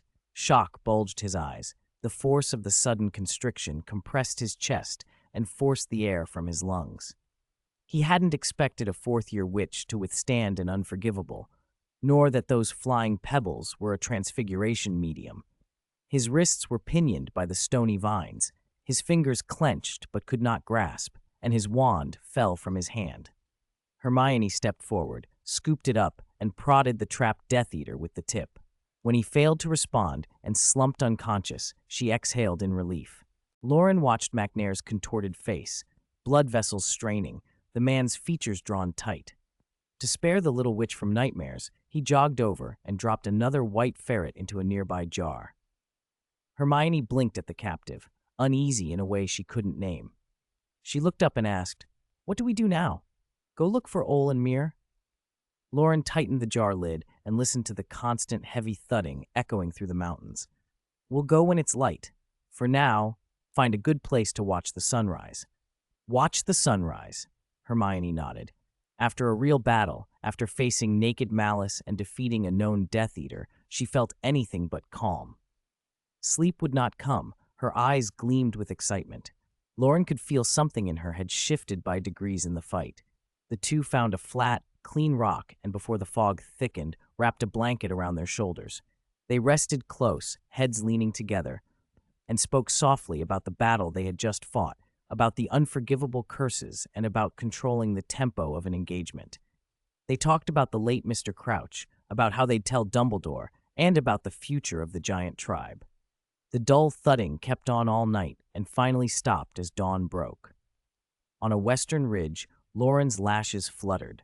Wrapped in a thick, warm blanket, his breath sent the mists drifting aside. The girl against his shoulder breathed evenly, evidently asleep. Any slight move from him earned a soft, muffled hum like a spoiled child. Loren nudged her shoulder and woke the half-asleep Hermione. It was a good morning. Thin clouds and light mountain mist allowed brilliant sunlight to cut through. An orange-red sun climbed over the peak, bathing sky and stone in gold-red sheen. Snow gleamed as if stained with flame. The light warmed the girl's face, making her squint as she opened her eyes. She watched the rising sun, then turned to the person beside her, his face lit by the glow, his eyes bright. The sight beside her felt more beautiful than the sun itself. She tightened the blanket around them and curled in closer, languid and content. Perhaps because the mountain was near the sky, the sun climbed fast, quickly trading orange-red for dazzling gold. The clouds thinned into glowing ribbons. Loren and Hermione savored the blanket's warmth, unwilling to let go. "Hermione, we should head to the giant tribe now. Just 5 more minutes. Only 5 more. Brother." Deep in a dim cave, a whisper interrupted the rhythm of pounding metal. Ole's hammering on a helmet slowed. Confusion passed through his large eyes. Who had called? "It's Gale. Don't bother me. I'm doing something important." "Brother," a softer voice called again. Ole's fists kept striking, though his gaze shifted sluggishly. "It's Mir. Don't bother me. He stopped beneath the golden firelight. Dried blood stained him like the juice of a flower. His fists, bruised and bleeding after hours of pounding, bore welts and exposed veins. His hands trembled. Before him on the ground lay a shattered head within a metal helmet. 2 smaller giants stood on either side of the helmet, faces pinched with worry. Ole's fist twitched with pain. He forced a smile and lifted the helmet in his other hand. As the 2 half-giants had said, the helmet itself was intact. The head inside had been smashed to a pulp, skull cracked and brain matter mixed into a bloody mess. He shook off the rotten flesh and said in a casual tone, "This one grew big for nothing. He didn't even fight back when I hit him." Gale exhaled a relieved breath. Mir looked up, eyes still flickering with concern. "Brother, many giants have gathered outside. They'll understand when they see this," Ole said, waving a hand. He stood. His stiff legs made him stagger, but he steadied himself, picked the helmet, blood and skull inside, and walked out of the cave, step by heavy step. "Brother," Mir reached to stop him, worried about his injured hand, but he didn't look back. His voice rang steady and proud in the open air. "Don't worry. From today, the fate of the giant tribe changes, forever." Out in the hollow, the sun, or something like flames, lit Ole's blood-streaked body. Giants, tall and powerful, filled the ridge. Two small but unmistakable figures watched from above, the ones who had altered the giant tribe's destiny and who had given all new strength. He paused, raised the bloodied head in the helmet, and proclaimed in a voice that rolled across the valley, "I, Ol, the new Gugor." A cold wilderness wind swept the hollow. Even the usually muddled, slow-witted giants felt the sweep of something great rising from the giant before them. They murmured among themselves in rough, primitive tongues, then hesitated and knelt all at once. Later, on a flat clearing on the side of Ben Nevis, Mir crouched beside Ol and carefully cleaned the deep wound in his hand with hot water and tree bark. Nearby, a full jar of essence of murtlap gave off a faint herbal scent. Loren watched Mir's steady hands and nodded. This is how it will be from now on. Whether you have murtlap or not, cleaning out a wound quickly helps it heal. Mir spooned a little essence of murtlap onto the gruesome wound and watched with a soft, satisfied sound as tender pink flesh knit back quickly. Not far off, Gale squatted with his head bowed, telling what he had learned. Hagrid and Madame Maxime went toward the western woods. When they left, they took a giant who is shorter than me, a fellow named Grop. He's supposed to be Hagrid's half-brother. Hagrid's half-brother. Hermione's eyes went wide. A half-brother, his mother. A giantess named Fridwulfa, Gale explained. She didn't really favor Grop because he's only 16 feet tall. Small giants without family get bullied. Hagrid took him away. 16 feet would be considered short. Hermione's face twisted with the thought, though Loren showed less surprise. After they had settled things at the Hollow, he produced a brass disc the size of a face from his pocket and handed it to Gale. Now that things here are settled, we're going to look for Hagrid and the others. Keep this. Press the engraved letters when you need to contact me. If there's an emergency, notify me. Gale turned the tiny disc over in his hand, troubled. Don't worry, this is an enlarged version. I'll make you a bigger, sturdier one when I can. After Loren and Hermione said their goodbyes, they left along the rough mountain path. Mir carefully put the essence of murtlap away. Gale poked at the brass disc with his forefinger.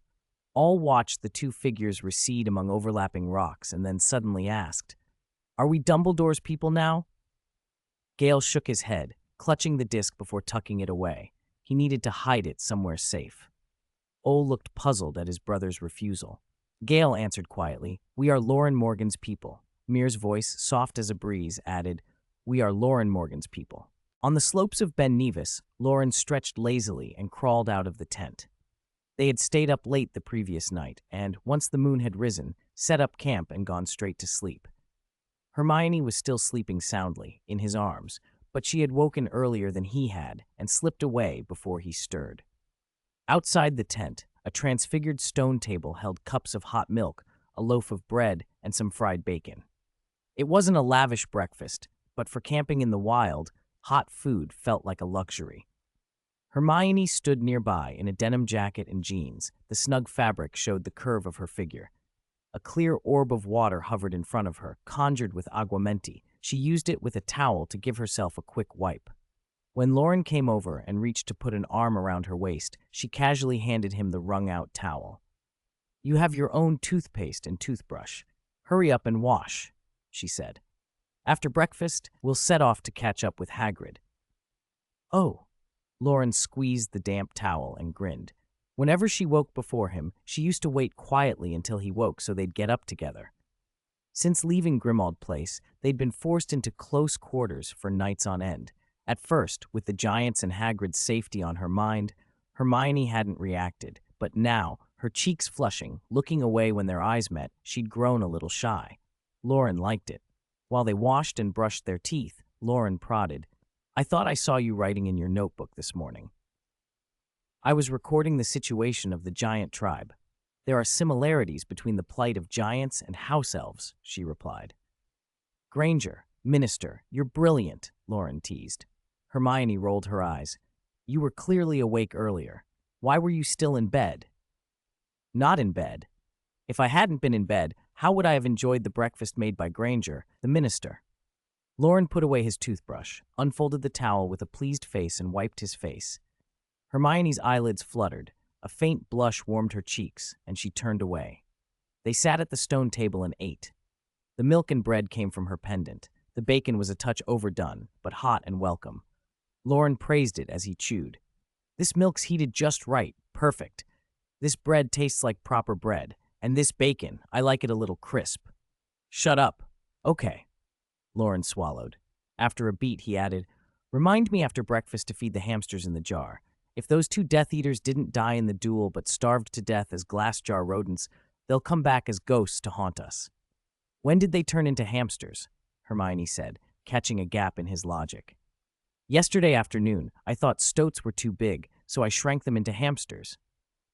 How much should we feed them? A hamster's ration or an adult's? Just crumbs, Loren said. Pettigrew lived as a rat for years. If he'd eaten a human portion every day, Mrs. Weasley would have noticed. Hermione gave him a look that suggested she suspected he was insulting Mrs. Weasley without proof. After breakfast, they tossed a few crumbs to the hamsters and, not bothering to check if they'd eaten, put the jar back into the storage scales. Half an hour later, they were walking through dense forest, following the direction Hagrid had gone. Loren wasn't slow. He floated under a levitation charm, so finding Hagrid and Grop's trail was simple. Giant footprints, far larger than human ones, marked a clear path through the undergrowth. They were already on the mountain's lower slopes, where the air was warmer and plant life thick. The trees were full and animal signs were everywhere, but the dominant prints were those of giants. In the giant tribe's territory, those prints had been confusing and overlapping. Here, away from the lowlands and their usual stomping ground, the path was obvious and direct. Hermione estimated they'd catch up. Hagrid had left a few days earlier, and even a half-giant and a giant couldn't travel very fast. With the way they were moving now, they should overtake him by tomorrow. The sky dimmed as they went. The sun sank into the western mountains, and the forest floor filled with golden light. Loren pushed through tangled undergrowth and found an open space ahead that Hagrid had clearly used as a campsite. Huge prints crisscrossed the clearing. A pile of burnt-out logs smoldered in the middle, blackened and oily. Someone had burned damp wood with a flame charm, and the ashes still contained bits of something irregular. Hagrid's been Forbidden Forest gamekeeper for years. How can he still make this mistake? Wet wood, thick smoke. Loren crouched, then raised an eyebrow. There's oil in the ashes. He roasted meat here. Mr. Morgan, Hermione said, more precise than he was, this pile's still warm. Loren reached out and felt it, then looked along the trail the footprints made. He can't have gone far. Come on, let's catch up. In the clearing, newly sharpened branches had been turned into skewers and rammed mercilessly through two gutted rabbits. The damp wood smoked white, choking, but the two figures tending the fire didn't move away. They watched the meat, mouths watering. The rabbit's skin, brushed with oil, marinade, and honey, was turning golden in places and black in others. Hagrid fussed over the skewers, turning them and muttering about how small rabbits were. He promised Grop a lamb when they reached Hogwarts, or rather, he said he'd ask Loren to roast one. Grop sat staring at the fire, repeating the one word he knew. Roast meat! Roast meat! Hagrid laughed and rattled on about Harry and Ron and Hermione and Loren, telling Grop they'd be safe at Hogwarts. No one would throw sand at him while he slept. When Hagrid examined the rabbits, some parts were charred and others still pink, and he sighed at his poor heat control. If Loren had been there, he'd have scolded Hagrid for wasting good marinade. Still, compared to what Hagrid had managed a couple of days earlier, it was progress. Hagrid handed the skewers to Grop, who, impatient, jammed them into his mouth, skewer and all, and chewed until the wood mashed into pulp. He swallowed with a pleased grunt and called, Roast meat! Roast meat! There's none left, Hagrid said. I gave you both rabbits. Grop froze, then with surprising speed scrambled to his feet and ran into the forest, trampling through the bushes. Grop! Grop! Hagrid called, his short legs a poor match for Grop's long ones, and followed the prince. He returned not long after, dragging two plump wild boars. Their bodies were savaged, chaotic blunt force marks, bruising, ruptured organs, and gore. They were taller than Hagrid. Hagrid went quiet for a moment. Grop shoved the bodies down and only said, Roast meat, roast big meat. He began collecting dry wood, having learned that dry wood made tastier roast. Hagrid set to work with his wand, bleeding, skinning, gutting, and rubbed Loren's leftover marinade, diluted with water, over the boar meat. He worked until late. Grop ate hungrily, half-cooked meat and all, then sprawled out and fell into a heavy sleep. Rustling footsteps approached as night deepened. Loren and Hermione followed the prince until they heard a muffled, enormous snore through the bushes. They exchanged looks, slowed, and crept closer. Loren swept the bushes aside, and all three froze. The clearing was a filthy, bloody mess. Internal organs, intestines, and bones were scattered around like some grisly crime scene. Hagrid sat amid it all, exhausted, surrounded by the remains of the boars. Loren stared at him, a complicated look passing over his face. "Hagrid, you can't do this, even if you don't like your half-brother." Before Hagrid could properly answer, Loren launched into an incredulous litany. "It's cruel. You could have waited. You could have spent a few galleons." Hermione gave Loren a blank look and simply stepped forward. Calmly, she used a whirlwind sweep to gather the remains and bury them under a layer of dirt. Hagrid watched, eyes wide, and stood up. "Hermione, Loren, what are you doing here? Did you know I was here? Do you know about Grop?" he asked, muddled but trusting, as always, whatever Dumbledore set in motion. "Dumbledore got your message," Hermione said. "No one in the Order of the Phoenix could spare time, so he sent us to bring you back." "Dumbledore, the Order, you," Hagrid's confusion melted into relief. "Bless you both. Meeting you is a blessing from Merlin," Loren snorted. "Sk, Hagrid, your roasting could use work. Organs can be tasty if prepared properly." He glanced at the small rise nearby, and then at the bruise on Hagrid's face. "Did your half-brother do that to you?" Hermione looked at the purple circles around Hagrid's eyes and frowned. When Loren said it, Hagrid suddenly remembered he hadn't put any ointment on the wound today. A dull ache throbbed through it, and his eyes stung. "He didn't want to come, but I had to bring him. I can't leave him behind, Loren." "Hermione, you don't know. Giants bully him because he's small. He can't get enough food. He loses fights. They drag him out of caves and throw him in the lake when he sleeps." 552, Grop's Choice. The sky lay like an inverted lake. The bright moon bloomed like a lotus floating on water, and star-like points of light shimmered, illuminating the lush, tranquil forest. Birds rested quietly on branches, nocturnal glimmers of insects drifted unpredictably, and emerald leaves shivered in the breeze. In a small clearing, the two young wizards and the half-giant sat around a bonfire built from driftwood. Flat, clean slabs of rock hovered in the air, acting as pans for apple pies and steaks that browned over the outer flames. The honey on the pies had melted, filling the night with a tempting sweetness. The half-giant snored like distant thunder. Two hamsters slept nestled together in a glass jar. "They've always bullied him. I can't just leave him," Hagrid whispered, staring at the hovering rock pans and then away into the dark. "Madame Maxime didn't stop you?" Hermione asked, shoving a dry twig into the fire. Well, Olympia and I come from similar places. She knew how important this was to me and agreed I should protect my little brother," Hagrid said, lowering his head and twisting his big hands together.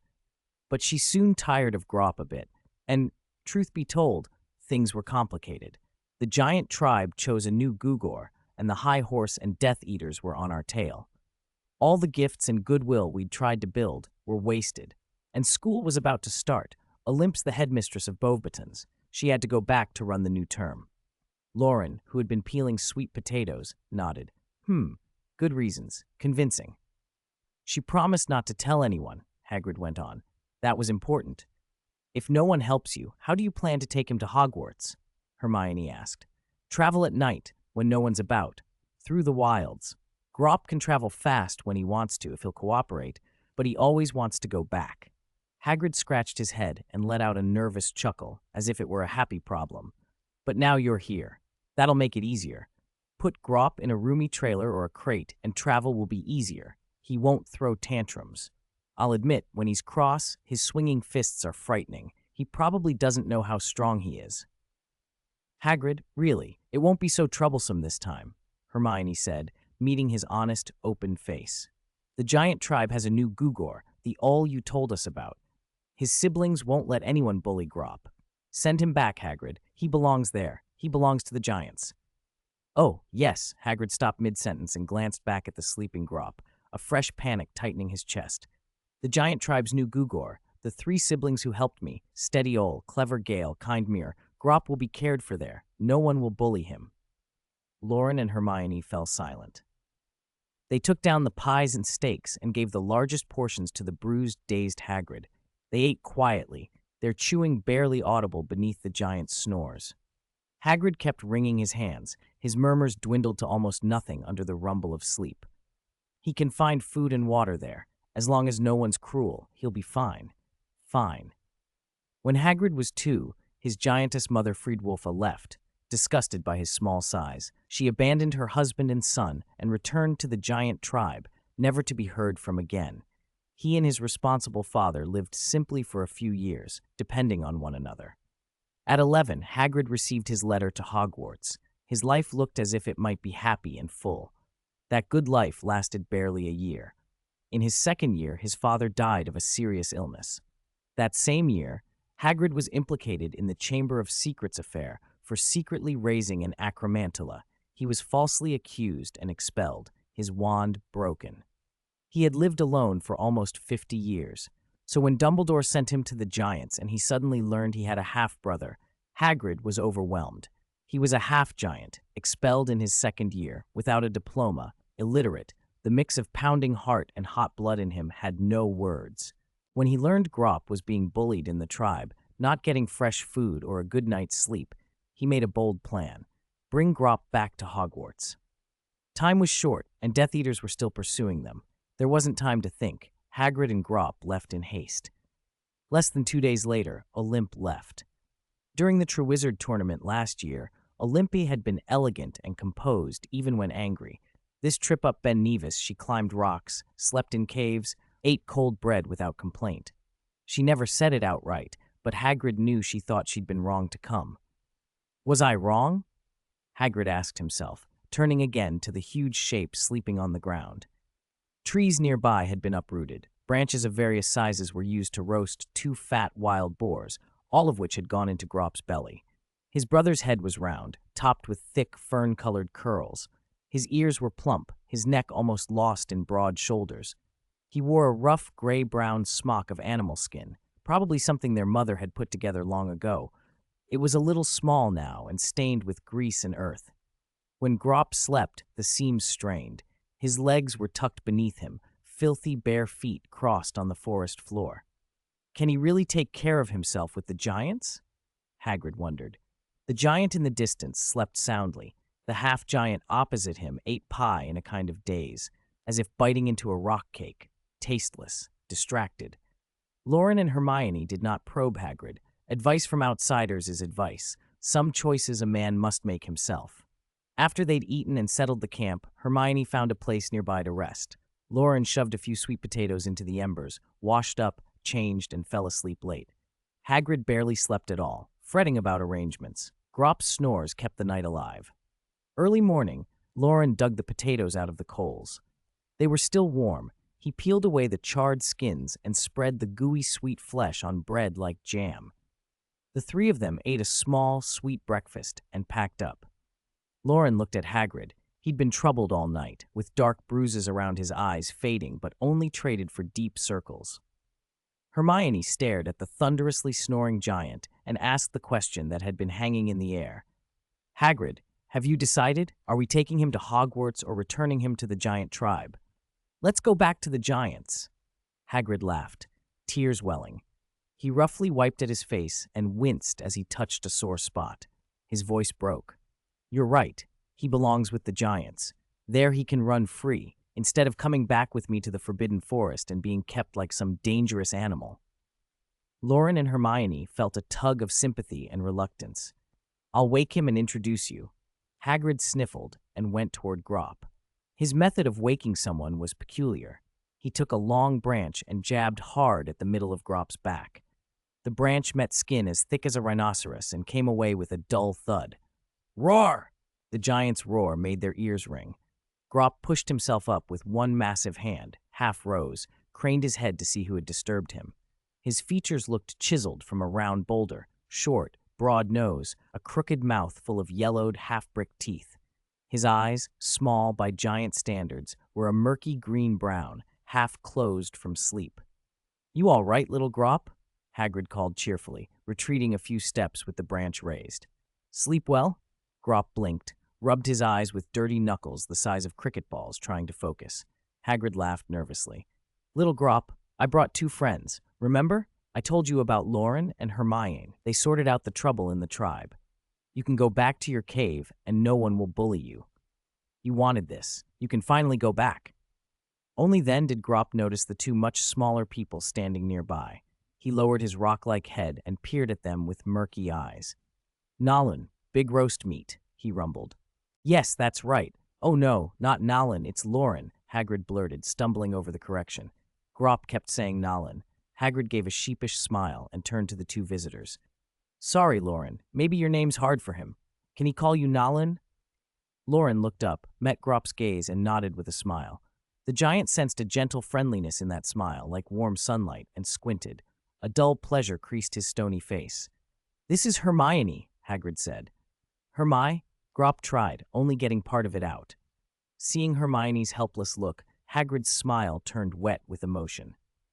Listen, we're sending you back to the mountain. You don't have to keep worrying.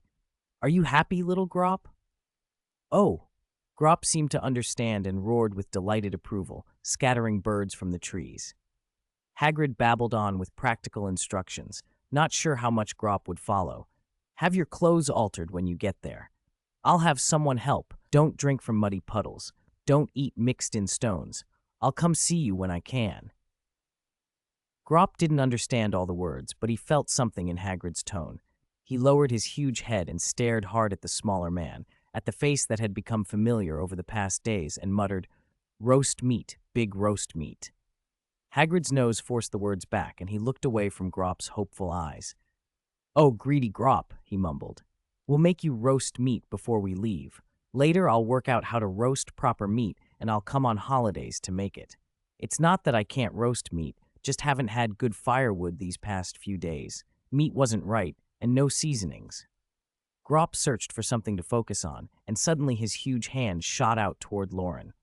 The 2 small people moved as one, darting behind a tree. The giant's fist brushed the trunk, missing them by a hair. Bad boy, Grop, no grabbing people, Hagrid scolded. Then he stopped mid-sentence. 2 days ago, that retracted fist might well have landed a hard blow. Now Grop only gave Hagrid a childish shove, holding his strength back. Hagrid stumbled a few steps but did not fall. Grop pointed toward the giant's hollow, shaking his head and repeating the one word he'd learned. Big roast meat. Big roast meat. Hagrid's eyes lit up. You mean there's no big roast meat there, and that's why you don't want to go back? Grop nodded so hard his head bobbed. Hagrid couldn't help it. He burst into happy tears. Greedy Grop, have you thought it through? If you want roast meat, you have to come to Hogwarts with me. Grop shoved him again, disdain clear on his face. Hagrid tumbled and sat on the ground, but he grinned like a child. Seeing his clumsy pride, Grop gave a rumbling laugh of his own, a dull, satisfied sound. Loren watched the big younger brother and the small older brother together, then leaned close to Hermione and whispered, Do you think there's a place in the Forbidden Forest for him to run? At the sorting, will Dumbledore remind everyone the forest's off-limits? Is Hogwarts going to add a new school rule? Hermione rolled her eyes. Forbidding students from going into the Forbidden Forest has always been a school rule. Really? Loren said, surprised, as if he had forgotten. Emerald green flames flared and billowed in the fireplace, and Bellatrix, hooded and cloaked, stepped out of the hearth. The flames ignited the flue powder, giving one brilliant, fleeting flash before fading. Still a little dizzy from the displacement, she glanced at Severus Snape, standing nearby, then turned and bowed deeply to the tall armchair where Lord Voldemort sat, examining a wand behind its back. Master, I have returned. Bellatrix. Voldemort did not look up. His long, pale fingers traced the wand's length as he spoke in that cold, sibilant tone. I hope you bring good news, but there is always a small voice in my ear. He let the sentence hang. It tells me you have failed, that you did not bring me what I desired. I'm sorry, Master. Bellatrix sank to her knees, head bowed. She drew from her robe a fresh sketch and held it high. I followed your instructions and questioned the wandmaker, Grindelwald. He admitted he once had the Elder Wand, but it was stolen years ago. He doesn't know who took it. This is all I could draw from his memory. Thief. Voldemort repeated the word like a tasting of poison, his eyes, glittering with magic, fixed on the paper. Without moving his hand, he made the sketch rise and settle into his palm. He lowered his head and examined the drawing in silence. Snape stood a little to one side, eyes downcast.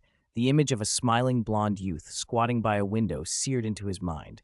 The Elder Wand, the Deathly Hallows. So Voldemort had sent Bellatrix after it. No wonder she'd been kept in the dark. The fire crackled and shadows danced like a beast with bared claws about to spring from the walls and floor. Bellatrix's voice trembled. I questioned Grindelwald by every method I could think of, Master, but he truly doesn't know who stole it. He gave me no useful leads. Do not trouble yourself, my dear Bella. Voldemort's voice softened, patronizing. Grindelwald is only a wand maker. How could he keep such a prize safe against those who would seek it? Once it was known he had the Elder Wand, it was only natural that someone stole it. He straightened. I will not punish you for this. I need you to find the thief and bring me the wand that belongs to me. He raised his pale hand, and a steady tug lifted Bellatrix to her feet. The metal arm that had been reattached to her obeyed his command. A pale glow ran along its smooth silver surface, a gentle, almost sanctifying light that seemed to wash away travel fatigue and long-borne anxieties. Snape's expression flickered with surprise. Bellatrix's gratitude was open and immediate. She seemed to have no idea that the strange power in her limb answered another's will. Voldemort watched her pleasure with a small approving curl at the corner of his mouth. The search for the Elder Wand is not a failure, merely more complicated than anticipated. I have patience. He turned the topic. Tell me of the other thing you learned about wands. The other thing? Bellatrix glanced at Snape. Her voice was careful.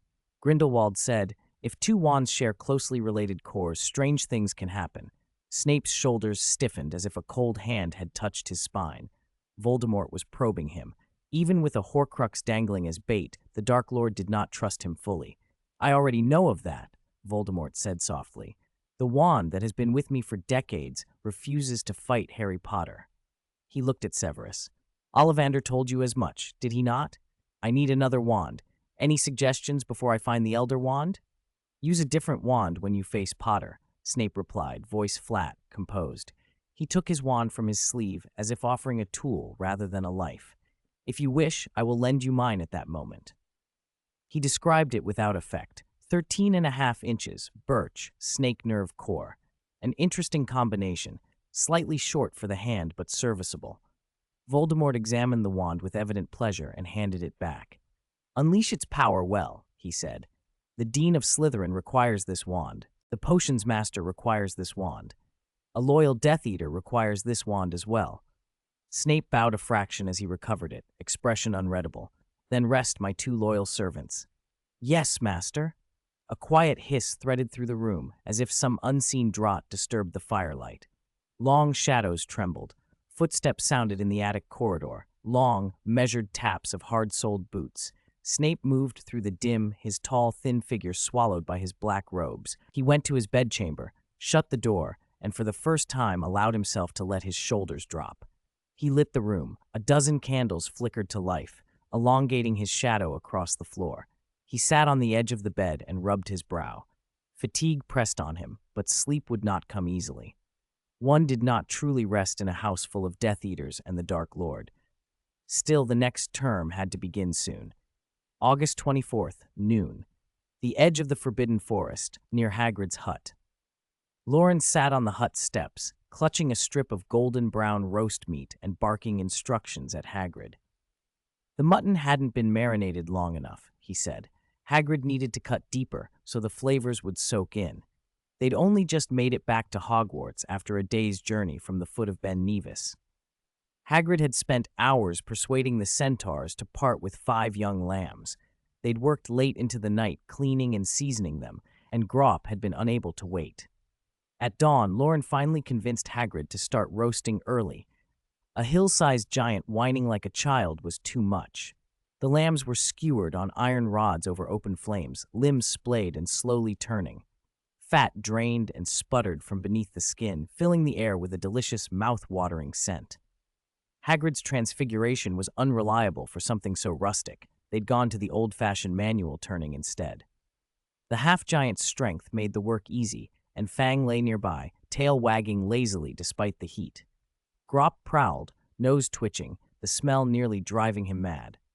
When he couldn't wait any longer, he took to uprooting bird nests from nearby trees with enormous umbrella-sized hands. Within hours, he'd ruined dozens of local families' homes. A few of the tougher ribs went into a pot of soup with carrots. When the lid lifted, the broth steamed sweetly and thick, a pale waft creamy white with a layer of lamb fat floating on top. Hermione lifted a spoon to her lips and blew gently on the surface. One sip, and the savory richness filled her mouth. She sighed with pleasure, then looked at the color of the soup in puzzlement. "Why is it so white?" Loren waved his ladle like a conductor, grinning. "I added milk." Hermione lowered her eyes and ladled more into her bowl. Of the 5 lambs, 1 had been eaten by the 2 young wizards present, the half-giant and the dog. Grop had consumed the other 4 and still looked unsatisfied. After the meal, Loren and Hermione set off along the path toward the castle to present their task to Dumbledore. A warm summer breeze ruffled Hermione's curly hair, dry and grassy compared to the mountain air. Loren swung a glass jar between his fingers, 2 faintly sleeping hamsters inside.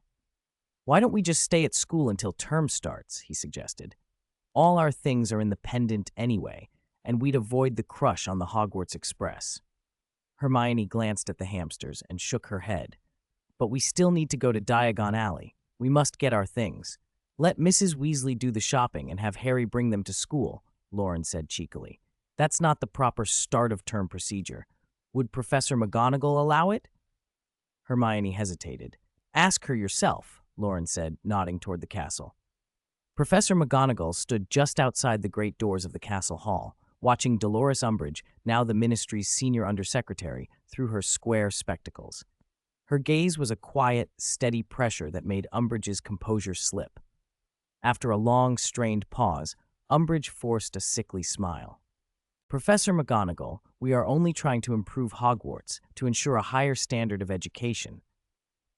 "This is an internal matter for Hogwarts," McGonagall replied coolly. "The Ministry has no right to interfere."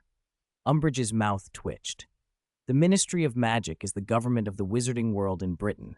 We have authority over the magical schools in our borders.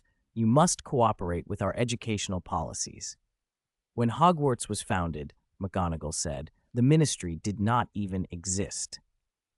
Umbridge stiffened, anger intruding on her civility, but she remembered her office and forced a smile again. "Professor, our policies have been agreed upon by the Board of Governors. If you openly resist Ministry intervention, the board could cut funding for the coming year." "Hogwarts has been undergoing financial reforms for 3 years," McGonagall replied evenly. "If you've read our reports, you will know we have worked to avoid being beholden to other authorities. If you intend to use funding as leverage, you have made a grave mistake." Umbridge's expression contorted with fury and embarrassment. For a moment she seemed ready to draw her wand, but she swallowed the impulse and smoothed her smile into an even paler mask. "Have you found a new defense against the dark arts teacher, then?" McGonagall's brows rose. Umbridge feigned delicacy. "After last year's events, everyone knows, Mad-Eye was imprisoned by Barty Crouch Jr. for a year. Rumors of the post being cursed have spread.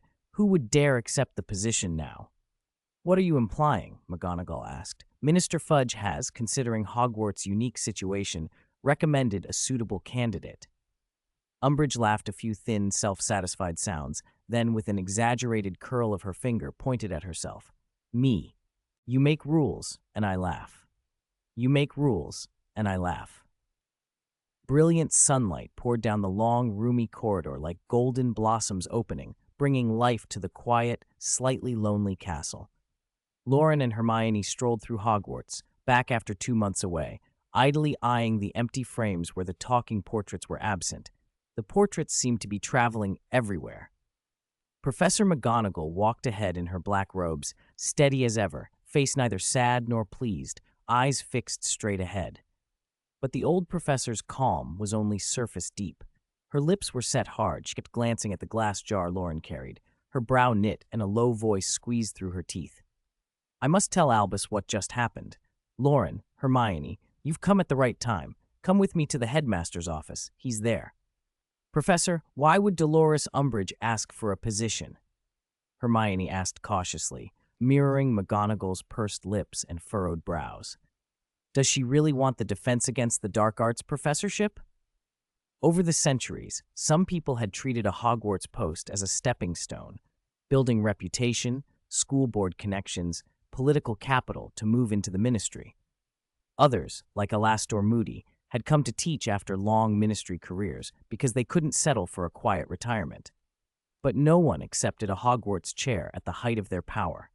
The office of Senior Undersecretary of the Ministry carried far more clout than any teaching job. She has neither the patience nor the inclination to educate, McGonagall snapped, more scorn than merely critical. She wants to monitor Hogwarts for the Ministry, to keep tabs on Dumbledore. The Ministry wants to interfere with Hogwarts, to fracture our independence and seize control of the professors. As McGonagall spoke, Loren and Hermione learned how troubled the summer had been. Things between Hogwarts and the Ministry were far from peaceful. Dumbledore had publicly warned that Voldemort had returned. Cornelius Fudge had seized the moment to strip Dumbledore of all his posts except principal. Albus said he didn't care as long as they didn't take him off the chocolate frog cards, McGonagall muttered, but some people clearly didn't take that to heart. Without Dumbledore's approval, the minister's office had issued Educational Decree Number 24, appointing Umbridge as a senior investigator with authority to review and judge every student group at Hogwarts. No gathering of more than 3 students could meet without her permission. A whole set of criteria would be used to evaluate staff, and those deemed unfit could be dismissed. Umbridge hadn't at first asked for the Defense Against the Dark Arts job. She demanded powers to inspect and control. McGonagall, already furious, had flatly rejected the decree as procedurally invalid and an affront to Hogwarts' autonomy. Her rebuke had nearly made Umbridge's face fall. When the hard approach failed, the ministry official pivoted to the soft one. She applied for a teaching post. "So you still don't have a Defense Against the Dark Arts professor?" Hermione asked softly. McGonagall sighed. Dumbledore had a few candidates in mind, but the rumors about Mad-Eye being imprisoned for a year scared people off. If an Auror like Mad-Eye can be compromised, others are even more reluctant. Loren, walking beside her, gave a twitch of his mouth. Let Snape transfer in, he thought. Snape had been eyeing the defense class for ages. Recruiting a new potions professor was easier than replacing a defense professor. Before Loren could voice his suggestion, McGonagall had already given the gargoyle the password. With a rumble, the stairs spiraled up and the 3 knocked on the headmaster's office door. Warm sunlight filled the office. Dumbledore sat behind his desk in white robes, tall, keen-eyed, an image of steady calm. Fawkes lay dozing on the sill, feathers of burnished red and gold, preening lazily. The sight of the phoenix seemed to ease Loren and Hermione, and they greeted, "Professor?" "Loren, Hermione, so glad to see you back safely." Dumbledore beamed. "Fawkes even ate an extra meat patty at lunch when he smelled you coming." He poured tea for them and looked to McGonagall. "Have you brought me good news, Minerva?" "It's news." McGonagall's voice had a sharp edge. "The candidate for defense you feared, it's the ministry's senior undersecretary, Dolores Umbridge." Dumbledore paused, considering, then nodded. "Not my ideal candidate, if there are other options," he said. Loren and Hermione blinked. "Was that a joke?" McGonagall's face flushed green. "Are you joking, Albus?" she snapped. Her voice carried the vice principal's authority. The headmaster's shoulders just shrugged under it. "Hire someone who wants to dismantle Hogwarts? You can't be unaware of her true purpose." McGonagall cut in. "Or have you really lost your mind?" Dumbledore only smiled as he poured her tea. The steam made McGonagall close her eyes for a moment. "Don't be so quick to despair, Minerva. If she has no power to investigate student groups and cannot dismiss staff, if she is merely a professor, then she won't be able to harm Hogwarts. If she proves unfit, we'll find someone else. The term is nearly upon us. We cannot leave the defense post empty." McGonagall hesitated, considering. Compared to the dangerous men who had once held that post, men possessed by dark forces, imposters, Death Eaters, Umbridge, a by-the-book ministry official, suddenly didn't feel like the worst option. Her expression grew conflicted. Dumbledore let the moment pass and, nodding at the glass jar on the table, turned the conversation to lighter matters. How was your trip to the giant tribe? It sounds like you had quite a harvest. Loren sipped his tea, looking as if the story was longer than he wanted to tell. Hermione pushed him, and with the frankness that always suited her, replied, "We flowed to Ben Nevis, got help from old Dodd, who runs the Slug and Jiggers, no, the Sloppy Jug, the Slop Bucket Pub, and managed to find the giant tribe. We reached an agreement with the three giant siblings." Sunlight scattered into the room in strips. Tea slurped softly. The two young wizards recounted their not very epic adventure, while the two elder professors listened with rapt attention. Dumbledore's eyes gleamed at the tale. To him it seemed nothing short of significant. "What an incredible story," he murmured. "Perhaps in a few hundred years this will be sung as legend. Two wizards, like gods, lifting giants out of ignorance. The chosen siblings will lead them into a new era." "Ah?" Hermione blinked. Loren paused, then a slow, rueful smile crossed his face. The whole idea felt absurd. Wizards meddling in local disputes, stumbling into mythic status. "No," he scoffed, waving a hand. "I don't want to be a charlatan. The truth is we interfered in a messy political situation. It rarely ends well. And what about Hagrid's half-brother? Are we actually going to let him run wild in the Forbidden Forest?" "Why not?" Dumbledore laughed. "If Hagrid properly teaches him, and the forest's inhabitants consent, perhaps I could hire Grop as a gamekeeper." "A giant gamekeeper. Agelbert would be jealous." McGonagall drew a breath, clearly ready to argue, but she didn't. "And the two hamsters?" she asked, eyeing the jar.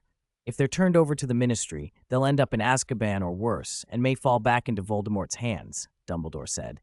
"I intend to find them a safer place. Then I'll leave it to you." A few cups of sweet tea later, what had been tangled and worrisome felt ordered and manageable. Dumbledore had that kind of effect. Sitting with him, problems seemed less sharp, plans more workable. Loren and Hermione relaxed, talking about drawing alchemical runes on giant hide, about a giant gamekeeper, about next term's defense class and possible prefects. The threatening Ministry and the shadow of Voldemort felt, for a few stolen hours, pushed back by the warm late summer light. As dusk drained the gold to orange, Loren finished his scone and glanced out the window. "Professor, school starts in a few days. Could we stay here until then?" McGonagall thought of the house elves having already cleaned the dorms and how there would be food. She was about to agree when Dumbledore smiled and refused. "I'm afraid Hogwarts has a strict rule. Students may not arrive before the official terms start. I can't let you stay." Loren and Hermione protested in disbelief. Out of all things to uphold, Dumbledore's voice remained gentle.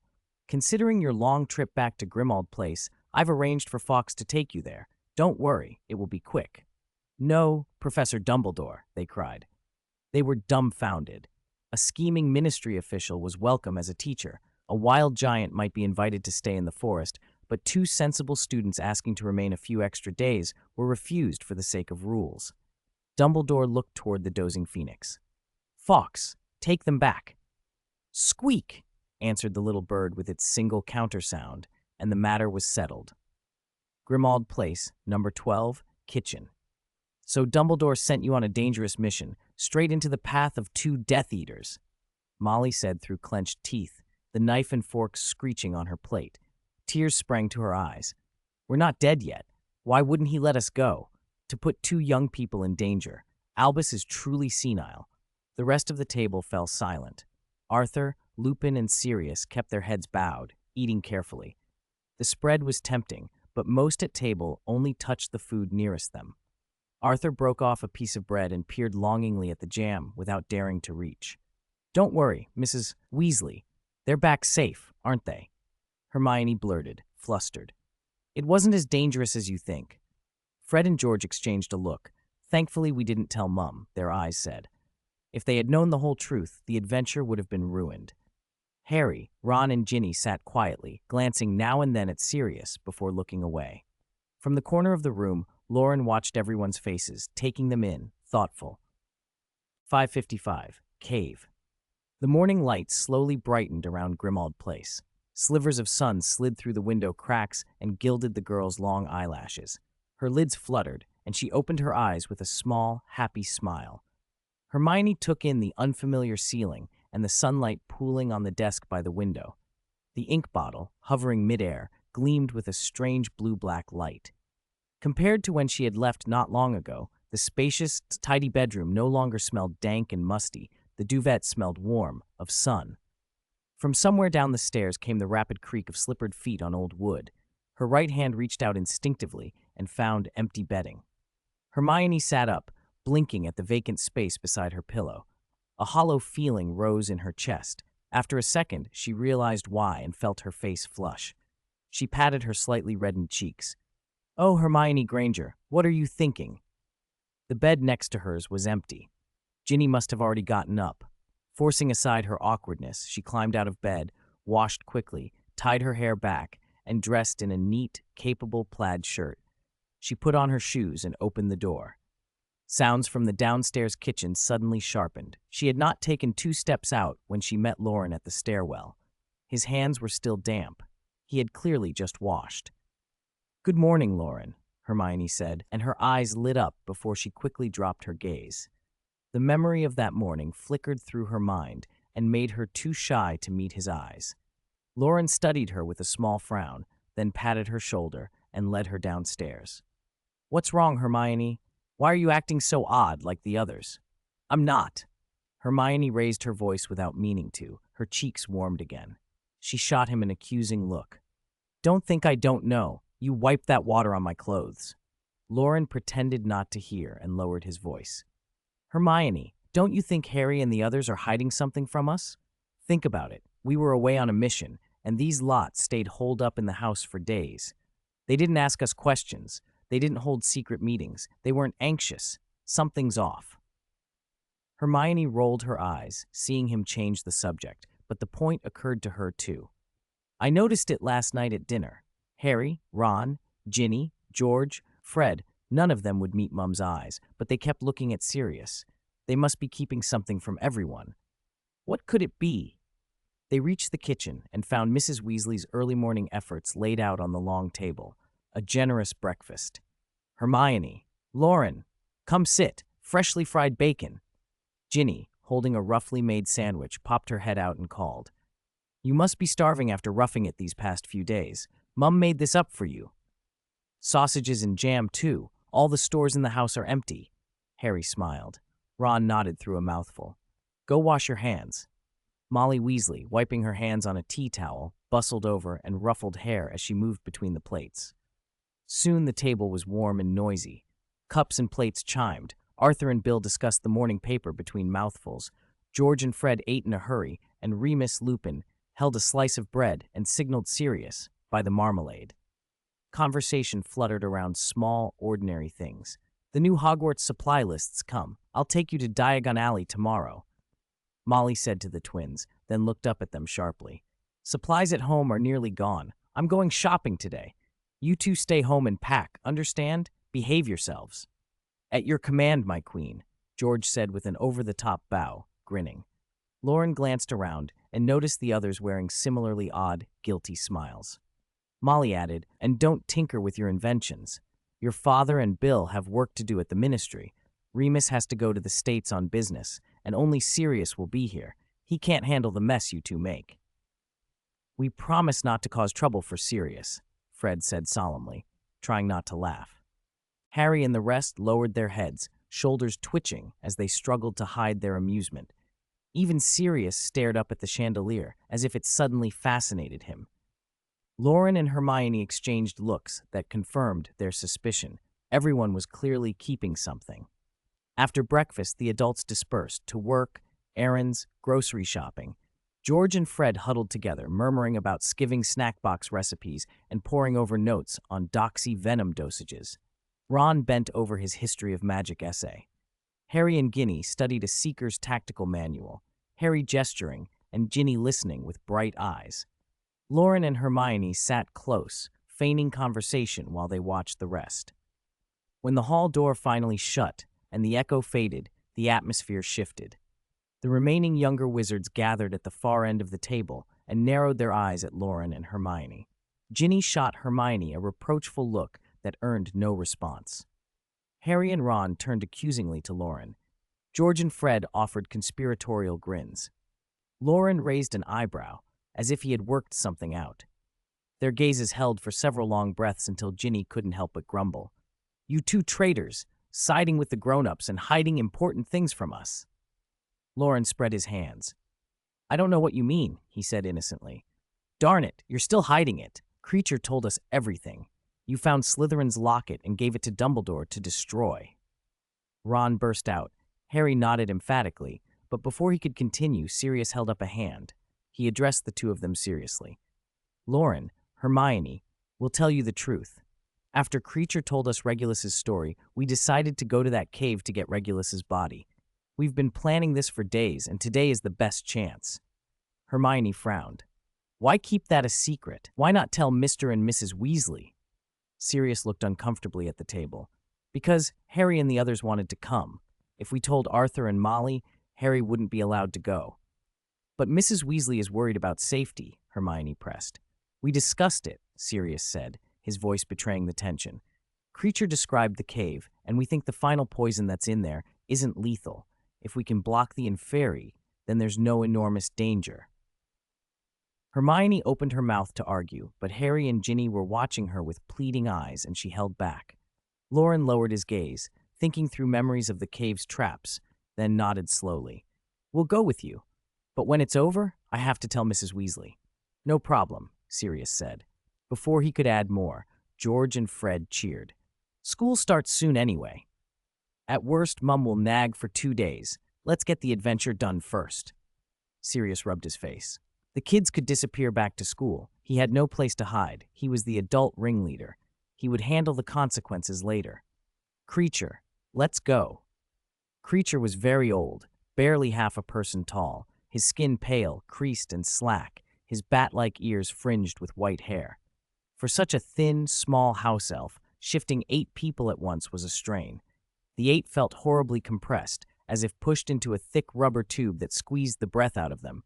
Every limb and joint tightened past comfort before. With a sudden rush, the invisible pressure burst. They were gone in an instant and standing on a cliff by the sea, gasping at fresh, salty air. The breeze salted their lips, and the sound of surf filled their ears.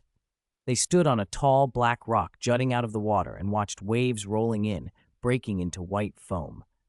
Loren looked back up at the cliff and saw a steep rock face dropping away, dark and unwelcoming. Around them, there was nothing but sea and bare stone, no trees, no sand. "Where's the entrance, Creature?" Sirius called over the wind. The elf's frail frame trembled. His eyes were fixed on the cliff and on a large round boulder perched high on it. He did not answer right away, but shuffled along the rock's jagged edges. Grooves and fissures made narrow footholds down toward the boulders, half buried in the waves. Sirius told them to follow quietly. He fell back to bring up the rear.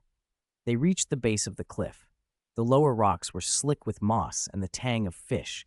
Ahead yawned a narrow crevice. Waves thrashed against its sides, and the opening was pure black. Without hesitation, Creature slid into the seawater and began to swim toward the gap, drenching himself. His thin robe soaked and clung to him, heavy with water. Harry and Ron hesitated, crouching as if to follow. Loren's voice rang out, teasing, "Get your clothes ruined, and Mum will have our hides." With a light tap of his applewood wand on their shoulders, he lifted the 2 boys and sent them floating easily after Creature. Loren followed. Hermione took Ginny's hand and rose up just slightly. George and Fred fumbled awkwardly, and Sirius, bringing up the rear, helped them steady their levitation. The 9 of them drifted into the crevice and moved deeper into the dark. The passage narrowed, muddy rock on each side squeezing them until it was scarcely 3 feet across. After a time that felt both short and endless, a staircase rose out of the water ahead and wound upward into a cave. Once inside, the air turned still and cold. A sense of foreboding settled over the group. Ginny and Ron fell silent, and the rest, with the exception of the twins, felt their chests tighten. They had heard Creature's account and knew something of the cave's design, but that knowledge did nothing to ease the chill. A whispering breath seemed to move through the rock, bringing with it a suggestion of malice and despair. Damp cold crept into their bones. Creature's teeth chattered as he said, This is only the antechamber, the entrance hall. We must go further. There is a mechanism set here by the Dark Lord. It is not a deadly curse, but—" He left the sentence unfinished, and the silence grew heavier. George and Fred, unable to help themselves, pressed their hands to the rough stone, examining it closely. Finding nothing, they produced small hammers and began tapping and chiseling as if any door could be forced by persistence. To everyone's surprise, their hammer blows produced a faint response. A pale outline, the shape of an archway, shimmered on the rock face and glowed white. The twins began to cheer, but before they could celebrate, the outline faded and the stone became plain again. "But you must pay a price to pass," Creature said. "A price of blood." The words added a new chill that cut through the cave. Loren stepped closer to the wall and peered at the dark magic woven into it. It coalesced into the arch's shape, not through sheer force, but through a hunger, a thirst for blood. Loren took a small vial from his locket and sprinkled a few drops of animal blood onto the stone. The white outline flared back into being, but it soon retreated and died away. "It looks like Lord Voldemort only recognizes human blood," Loren mused, chin in hand, trying to work out a suitable counterspell. Sirius moved forward without hesitation, shoving others gently aside. He rolled up his sleeve, drew his wand across his forearm, and a grave ace of pain flashed on his face as a thin line opened. Blood welled and dripped, and he let it fall across the rock. As the crimson soaked the stone, the archway's outline blazed into life, clearer and brighter than before, until finally a true doorway revealed itself, leading into the black depths beyond. "Are all members of the Black family like this?" Creature led them through the archway in the rock, Sirius deliberately bringing up the rear. Darkness pooled in the corners of the cavern, and something watchful and unkind seemed to lurk in the shadows. The deeper they went, the more oppressive the air became. "Sirius, are you all right?" Harry slowed his pace and asked, concerned. Sirius shook his head, glanced at Creature ahead, and finding no immediate threat, lowered his wand. He traced the self-inflicted wound on his arm. A healing charm answered, a milky white glow knitting the flesh until only a faint, sore pink remained. It throbbed slightly, but compared to whatever Regulus had suffered, it was nothing. Sirius was a senior member of the Order of the Phoenix and the eldest son of the House of Black, Regulus's brother. Before Creature had told them everything, he had not known what Regulus had done. There had been a Black who'd given his life to defy Voldemort. At the very least, Sirius had to bring Regulus home. "Lumos," called Fred and George as the passage darkened. Two silvery lights bloomed at their wand tips, but the cave's darkness resisted them. The twins' beams weren't enough, so the others raised their wands as well. 7 pale lights pushed against the gloom and revealed a scene so bleak that everyone fell quieter. A black lake filled the cavern, still and broad as a sleeping animal. Nothing seemed to float on its surface. Stepping onto it would mean sinking into bottomless night. They stood on the shore and squinted across. The opposite bank was lost in darkness. Only a narrow island in the middle showed a faint, flickering green light, reflected in the dead, oil-slick water. Loren stood at the water's edge, his shoes almost touching the bank. A cold dread crawled into his bones. He felt, more than saw, a tide of malevolent gazes from beneath the surface, and when he blinked, a crystalline blue light flared in his eyes. The lake no longer hid its secret. Countless corpses lay beneath the water, their faces preserved and eyes wide with a frozen stare. The surface was mirror-smooth, no ripple, despite the cold wind slipping through the rock. The death magic in the water was thick and palpable. Inferi waited below, ready to seize any living thing whose skin the water touched and drag them down to be turned into another empty thing. "How many of them are down there?" someone whispered. "All the bodies Voldemort could find after the war?" Sirius's jaw tightened. He thought of Regulus.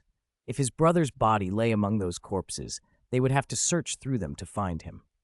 Hermione scanned the island, then turned to the house elf who had led them.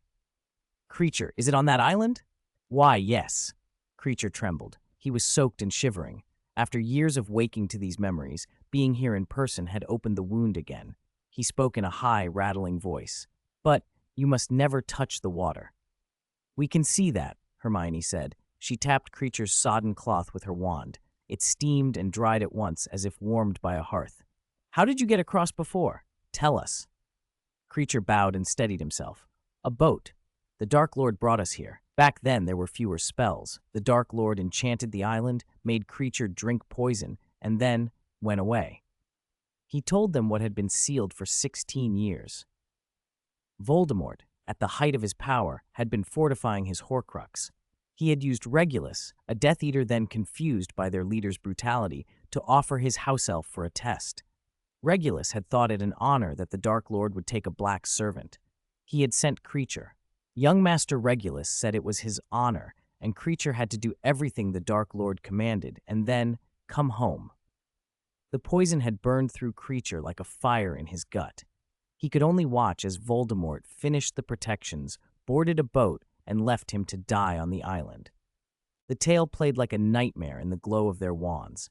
Voldemort's pale, snake-like face, his cold red eyes, Creature writhing on the shore while dead hands reached up from the water. Dead hands reached up to drag Creature into the lake, but Creature remembered young Master Regulus wanted Creature to go home. "Where's the boat?" Sirius demanded. "It's on the shore, but Creature doesn't know where it's hidden," the elf rasped. "How are we supposed to find a small boat in this dark?" Harry asked. "Can we fly across or go under?" Ron asked. Those dead hands, will they grab us halfway?" "They're in fairy," Loren said quietly, holding a wisp of silvery light. He walked along the rocky edge, each step echoing. "Contact with the water will provoke them." The twins muttered, "If it's only in fairy, Professor Lupin taught us how to deal with them." "No magic, clumsy, most charms work," but Loren kept moving. "Endless in fairy," he said without hurry when the others matched his pace. "Those dragged in will die and become like them." The words chilled the cave. Sirius looked at the glassy surface and finally understood Creature's warning. Do not touch the water. The lake swallowed light. Even with 7 wands, the cavern stayed dim and oppressive. One side was rough rock, the other that black, unbroken water. The green light trembled at the center of the lake. The silence was smothering. "Are we really going to look for Regulus's body? The locket do we have to take it back?" Ron asked in a small voice. "Whatever of Regulus's we find, his remains or his belongings, I will bring him back to the House of Black," Sirius said, eyes on that distant phosphorescence. He tightened his fingers around his wand. Loren said nothing, expression steady. He did not much like the Blacks, but he respected the sacrifice. They would help see Regulus home. "Now we need to find that boat," said Sirius. He sniffed at the air, a faint odor of corpses not yet rotted, and the damp mineral smell of rock. Beneath it all, a thin trace of rust, metal. He walked along the shore until his hand found what felt like an invisible chain set into the rock. He clutched it and tapped his wand. Aparicium! A greenish chain flashed into view and shot into his fist. As it slid like a serpent, the other end hauled something up from the bottom. The bow of a small boat surfaced, glowing the same sickly green, and floated toward them with barely a ripple.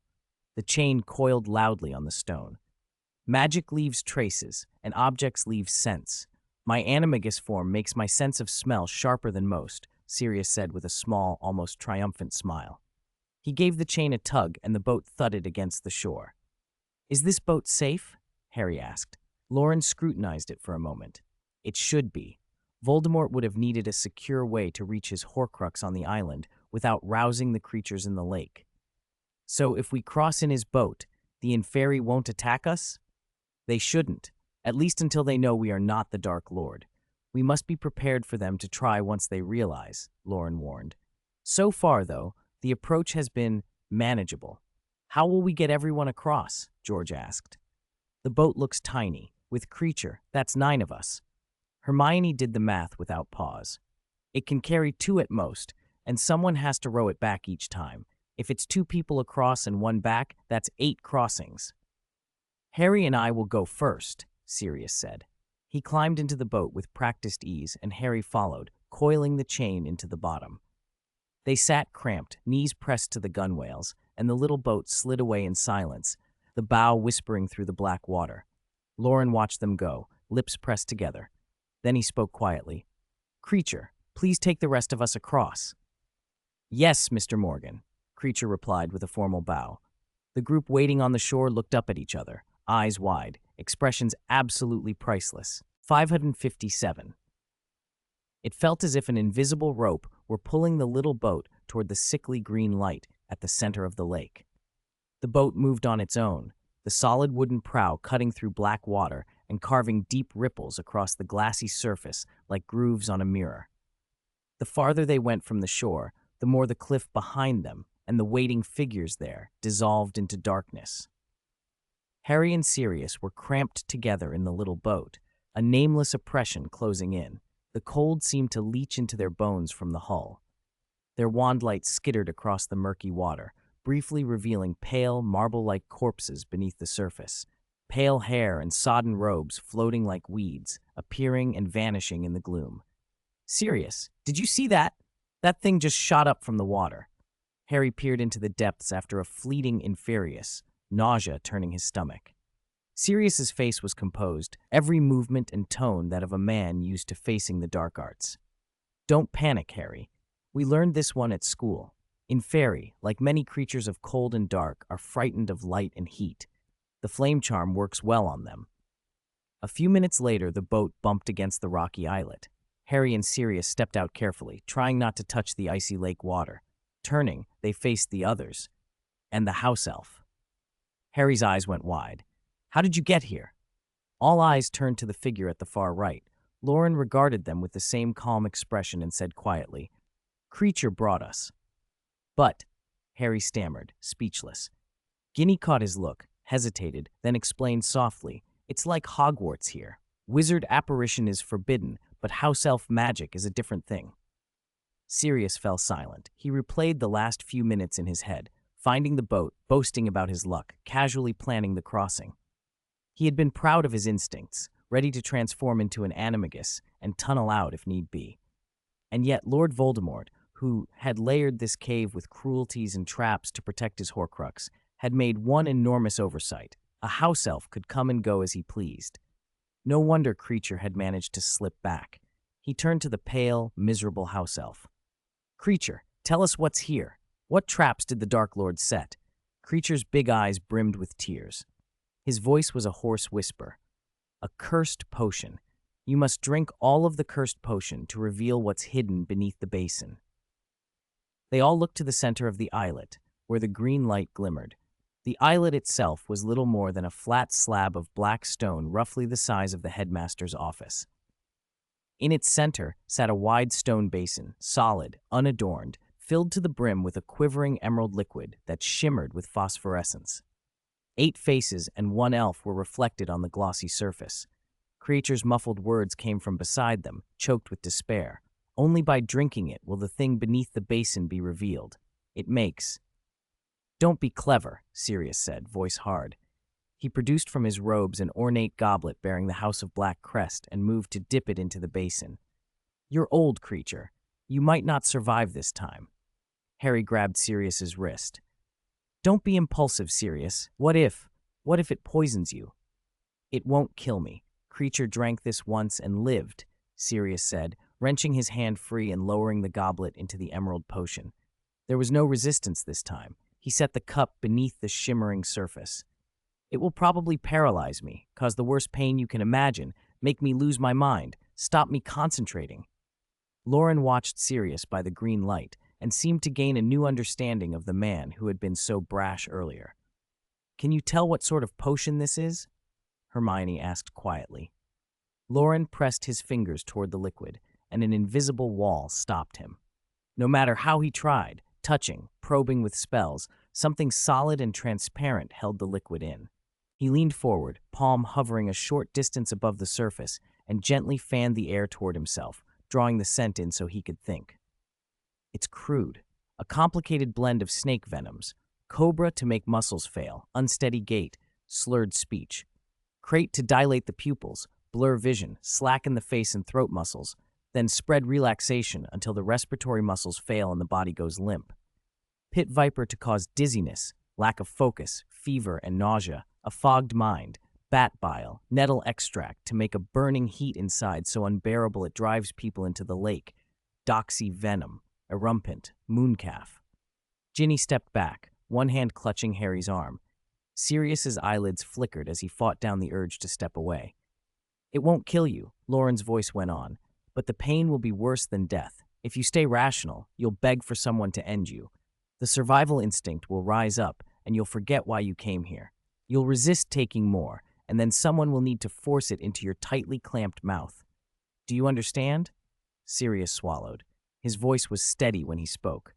If it doesn't kill me, then I'll drink it. Harry, if I can't, you lot will pour it down my throat. Harry's eyes went wet. Sirius. Before he could stop him, Sirius had filled the goblet. He tightened his jaw to drink, and George's hand shot out to stop him. If someone has to drink it, and there's no rule about who, George said, rummaging in his pockets, we've got another idea. Fred produced a small wooden cage. To develop skiving snack boxes, we've kept a number of doxies, some for venom extraction, some for experiments. Let the doxies take it. It's monstrous, Ginny protested. Sirius's expression softened into something almost gleeful. He pulled one of the shrieking doxies out of the cage, forced its jaws open, and tipped the potion in. Doxies, pest creatures with beetle-like wings and 2 rows of venomous fangs, skinny black fur and extra limbs, squealed a sound that made the hair on Harry's neck stand up. The tiny creature's face twitched, eyes fluttered shut as if in a nightmare, its muscles slackened, and it could not close its mouth to refuse the draught. Doxies, George reminded them, lay hundreds of eggs and reproduce fast. No one would bring the animal rights authorities down on them for this. The first doxy choked and screamed, then fell silent. The second and third tore at the air, but could not stop themselves drinking.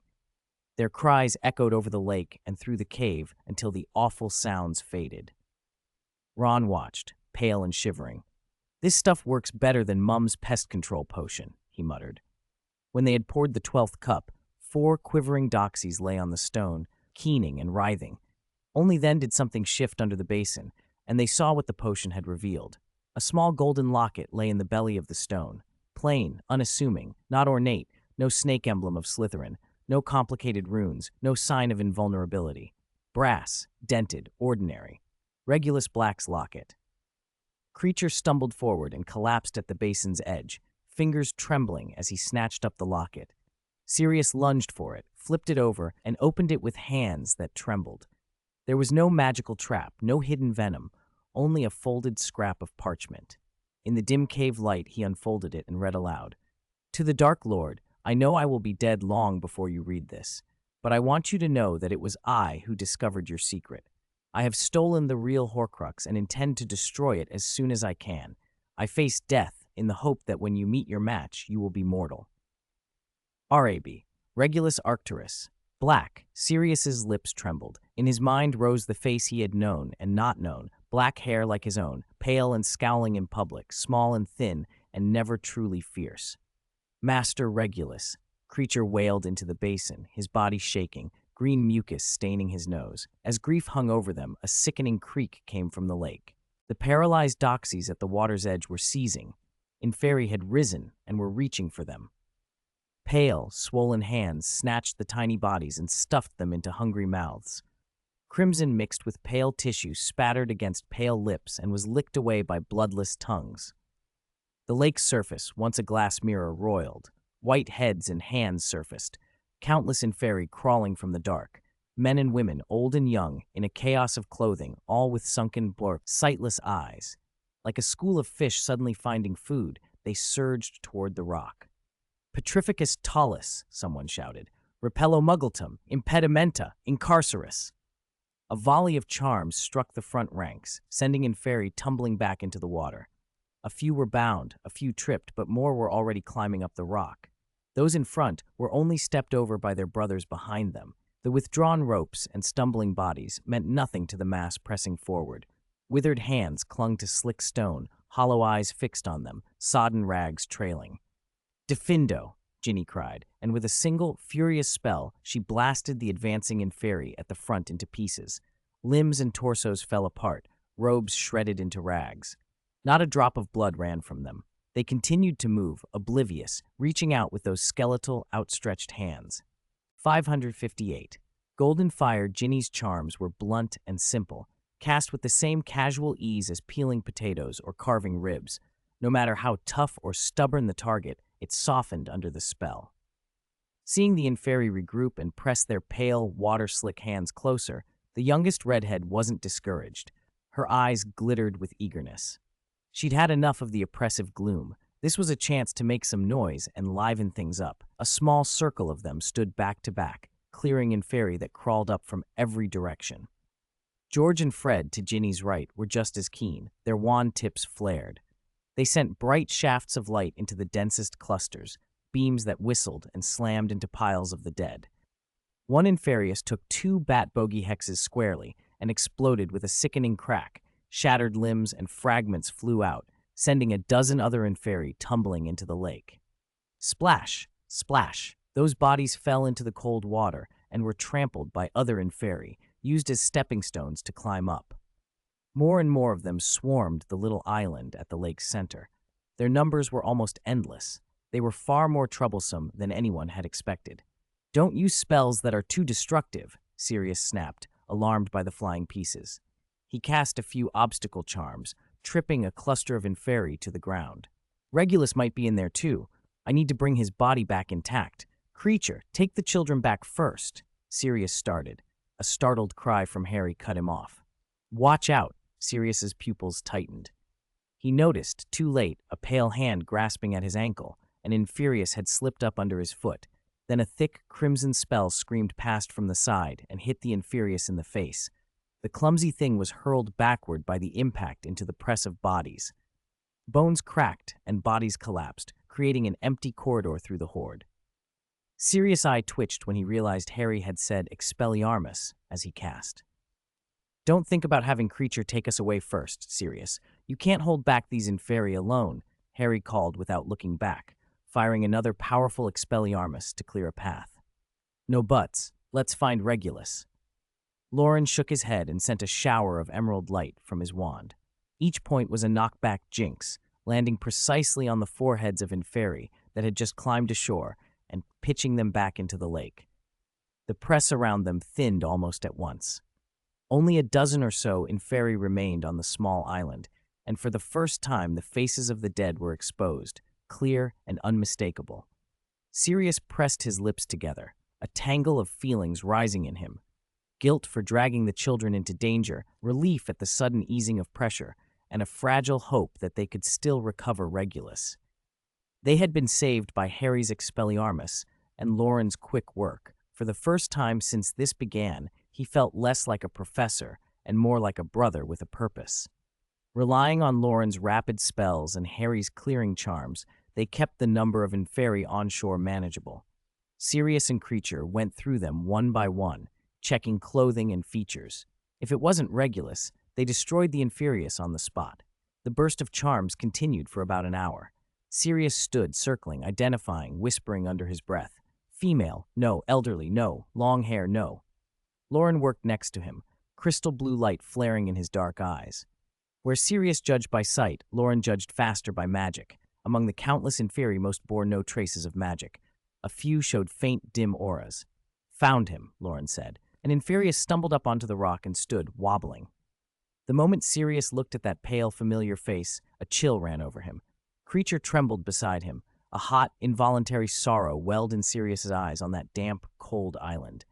The Inferius's skin, dark before, was water-bleached to a strange pallor. Its black curls clung wet to the scalp.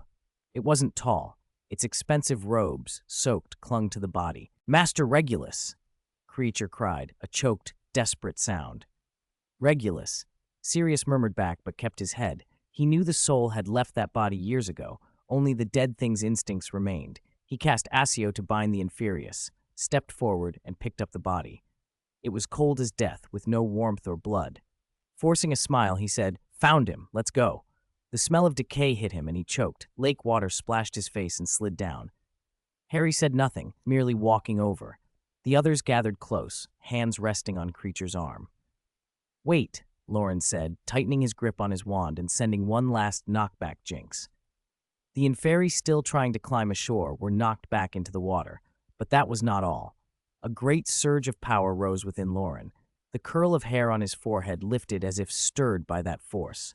"These muggles need rest, they need release," he said softly. Those around him fell silent. Loren's lips parted, and he spoke in a low voice. Fiendfire. Fiendfire was an evil, destructive dark art, usually cast with malice. But Loren harbored no cruelty, only kindness and the wish to free the tormented. The tip of his wand flamed. Roaring fire spewed out and formed a ring suspended above the lake, a brilliant, continuous band of golden flame, intolerably hot. The inferi below, who had been clawing to climb onto the island and drag others into the water, finally halted. They crouched beneath the surface, looking up at the ring of fire with the first hint of fear in their blank eyes. The golden ring plunged into the lake. The ink-black surface, smooth as glass, reflected the approaching light until the flames submerged and the murky water became clear. Seconds later, the whole lake boiled. Steam rose in white plumes and was instantly ignited by the golden fire. The flames spread through the sunken pit, charring the moisture out of the inferi. Their bloated bodies briefly revealed grotesque outlines before being consumed. Magic surged. Golden light exploded. Everything at the bottom of the lake vanished within moments. When the blaze died down, Loren walked over calmly and placed a hand on Creature's arm. Meeting the astonished looks around him, he tilted his head as if puzzled. The lake was gone. The sunken pit remained as a spacious circle. Rocks at the bottom and sides had been burned to lava and then cooled, turning to smooth black obsidian. Loren patted Creature gently. "Let's go home." "Yes, Mr. Morgan," Creature replied. The next moment the group was gone. Grimmauld Place, number 12, the basement kitchen. Bright lamps lit the dining table. Fresh steak steamed on the plates, perfectly done. The stew was tender in Mrs. Weasley's familiar, comforting way. For dessert, she had brought ice cream from Florian Fortescue's. Still, conversation had almost died. The silence was oppressive, like the heat of a stove flame burning everyone inwardly. Sirius chewed his meat with difficulty. It tasted like nothing. He glanced toward the red-haired woman across the table. "I'm sorry, Molly," he said. "It's my fault. I dragged the children into this, into everything." "Whose fault is it?" Molly answered, but her smile was strained and brittle, the corners of her mouth trembling. "Of course you're right. Regulus gave his life opposing Lord Voldemort. As his brother, of course, you should try to bring him back." The usually mischievous twins sat uneasy and unusually well-behaved. "Mom, don't blame yourself. We should have watched the younger ones more. We shouldn't have been so reckless." Molly's shoulders shook. She opened her mouth and couldn't speak. "I'm sorry, Mom. I'm to blame too," Ron said faintly. Ginny's head was almost buried in her plate. "Who's to blame? I should blame myself." Molly covered her face and began to sob. Her cries pierced everyone, twisting their hearts. Hermione tightened her brow, about to speak. Loren squeezed her hand and shook his head. There were all sorts of things one could say. Reassure Molly, tell her to breathe, remind her children to be brave and learn to face danger, practical comforts and counsel. But seeing a mother undone with fear, Loren held his tongue. After dinner, the children helped clean, as if hard work and good behavior could buy forgiveness. Even after utensils had been washed and put away 3 times, muffled sobs still came from upstairs. The younger wizards exchanged solemn glances and nodded, then tiptoed up. George took the last few steps 2 at a time, crossed the landing, and pushed the living room door open. Their mother was curled up by the dark wall, wand trembling in her hand, shaking with every sob. And lying on the old dust-streaked carpet in the moonlight was Ron's corpse. Heads turned back to Ron, the real Ron, walking up the stairs alive, and he felt his scalp prickle. He called, voice unsteady, "Mom?" "Oh, I'm sorry," Molly sobbed, pointing her trembling wand at the figure on the floor. "Hurrah, ridiculous!" Splat. Ron's corpse changed into Bill, sprawled on his back, empty eyes staring. Molly's cries worsened. She chanted again, "Hurrah, ridiculous!" Splat. Bill's corpse became Mr. Weasley, glasses askew, a streak of fake blood on his face. "No! Ridiculous! Ridiculous! Ridiculous!" One by one, the corpses flickered through George and Fred, Percy, Ginny. Every member of the family displayed in turn, each scene gruesome and gutting. Loren reacted quickly, recognizing a boggart. He stepped between the visions and Molly, waving his wand to transform the thing into a puff of smoke and drive it back into a nearby trunk. Molly, still shaking, slowly came back. She looked up, saw her living, noisy, red-haired children, and collapsed into their arms, burying her face in their shoulders and sobbing. "Mom, it was only a boggart," Fred said awkwardly. patting her the way she had once patted him. "I always see you, dead," Molly hiccuped into his shoulder. "Always," she said, clinging to him. "Even in my dreams." One by one, the Weasley children murmured comfort, using the same gentle phrases their mother had used on them 100 times. "It's okay, Mum, it's okay. That's just a stupid boggart. We're all here." Slowly, Molly's sobs subsided.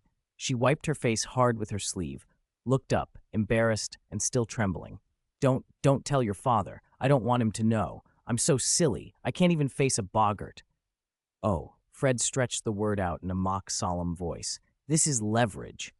George made a face and winked. "Unless you promise not to fuss about today's incident." Splat! Molly slapped his forehead and glared. "What are you saying? Threatening me? I'm your mother." Laughter burst out, bright and relieved, scattering the heaviness that had settled over the old house. Night had already deepened over Grimmauld Place. Number 12, the House of Black. Loren climbed the old wooden staircase to the top floor, turned left at the landing, and paused at the second bedroom door to read the nameplate. A small, roughly square plaque had been nailed up. It looked as if whoever put it there had fussed with it, leaving deep scratches in the paint beneath. Intricate patterns were carved around the edges, and neat, handwritten letters spelled, "No entry without express permission from the owner, Regulus Arcturus Black." Loren withdrew his gaze, rapped the door lightly, and after a moment pushed it open. Inside lay a quaint old bedroom. Silver and green, Slytherin colors, dominated the bed, walls, and window treatments. The Black family crest and the motto, "Always Pure," were carved into the headboard.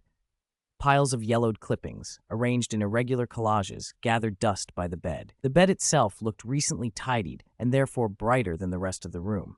Regulus lay on it, dressed in a clean suit. His skin, swollen from prolonged immersion in water, had lost its elasticity. His muscles looked as if they had been modeled from clay, and his face was strangely rigid. 3 living people were in the room with him. "You finally arrived, Loren." "I thought." Sirius's lips moved, but the sentence broke off as he rubbed his brow, exhausted. "Come look at this damned inferi enchantment. It still controls him, not even letting him rest in death." He had once taught defense against the dark arts and knew how to handle inferi, yet he was helpless when it came to reversing whatever had taken hold of Regulus. Loren, who had missed Sirius's opening words, answered calmly, "Mrs. Weasley ran into a boggart on the stairs, so I was delayed. How are things?" "Not good. We have to bind him to keep him still." Bill, who had once been a curse-breaker at Gringotts, crouched half by the window. His wand tip emitted a faint silver light that settled on the inferi's pale, swollen arm. A soft hissing sounded, and a foul vapor curled up. The arm deflated a little, like a leaky balloon. "Whirlwind sweep," he murmured, sweeping the vapor out the window. He withdrew the light and shook his head. "It's been too long, Sirius. The enchantment has soaked every part of him. Even his bone marrow carries malicious magic. I can't strip it out without destroying what's left of his body." Lupin, leaning against the bedpost, glanced toward Sirius. Age and sorrow had marked him. The tired lines around his eyes were unlike anything from their school days. "After the inferi riot in Brooklyn last year, the American Magical Congress did some research," he said softly. "Unicorn blood has a weak purifying effect on inferi enchantments, but that was when the curse was flowing in the victim's blood." He sighed, patted Sirius's shoulder, and offered the blunt advice they all understood.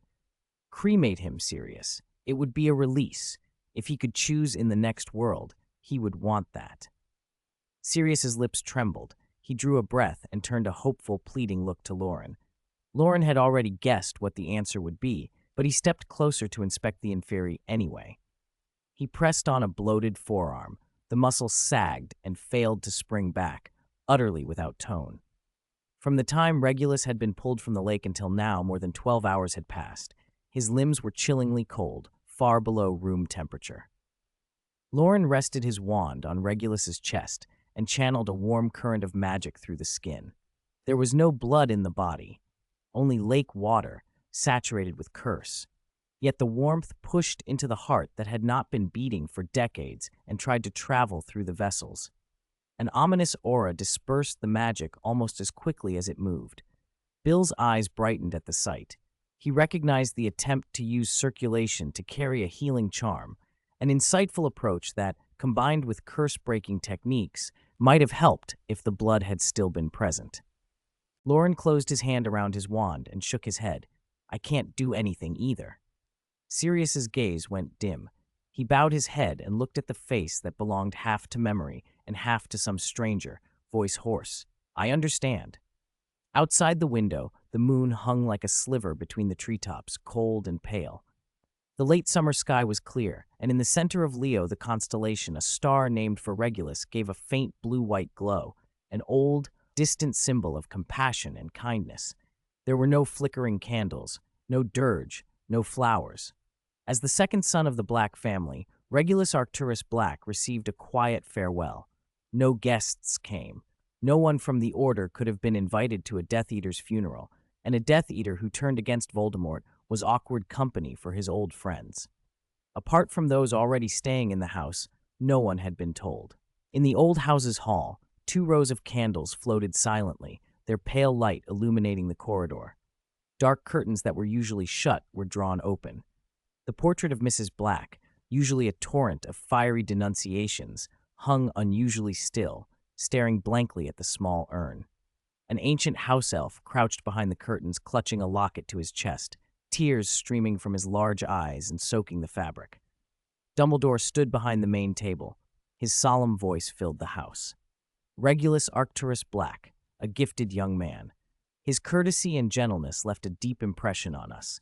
He was devoted to his family. He loved his brother and his kin. He made a grave mistake, yes, but he recognized it and willingly gave his life to atone. In the prime of his life, he made an unheralded sacrifice and rests now at the bottom of a lake. He defined courage in his own way. He felt pity for the weak. His wit outmaneuvered the most powerful dark wizard. His heart held a strength we could not foresee. In a corner, Loren and Hermione stood together while Harry and Ron whispered nearby, debating ghosts. They did not know Regulus well. At first, they had assumed him a Death Eater, and seeing Mrs. Black's portrait felt only distaste. Learning that he died opposing Voldemort turned that distaste into respect, though no one felt the raw grief that had settled over the house. You mean, why didn't he become a ghost? Ron said, staring at the small urn. Creature couldn't carry out his dying wish. If the locket had been lost, would his sacrifice have been for nothing? What's needed to become a ghost? Becoming a ghost depends on the wizard's will, Loren answered softly. Only those who fear death and cannot accept it linger as ghosts, trapped in the places they left behind.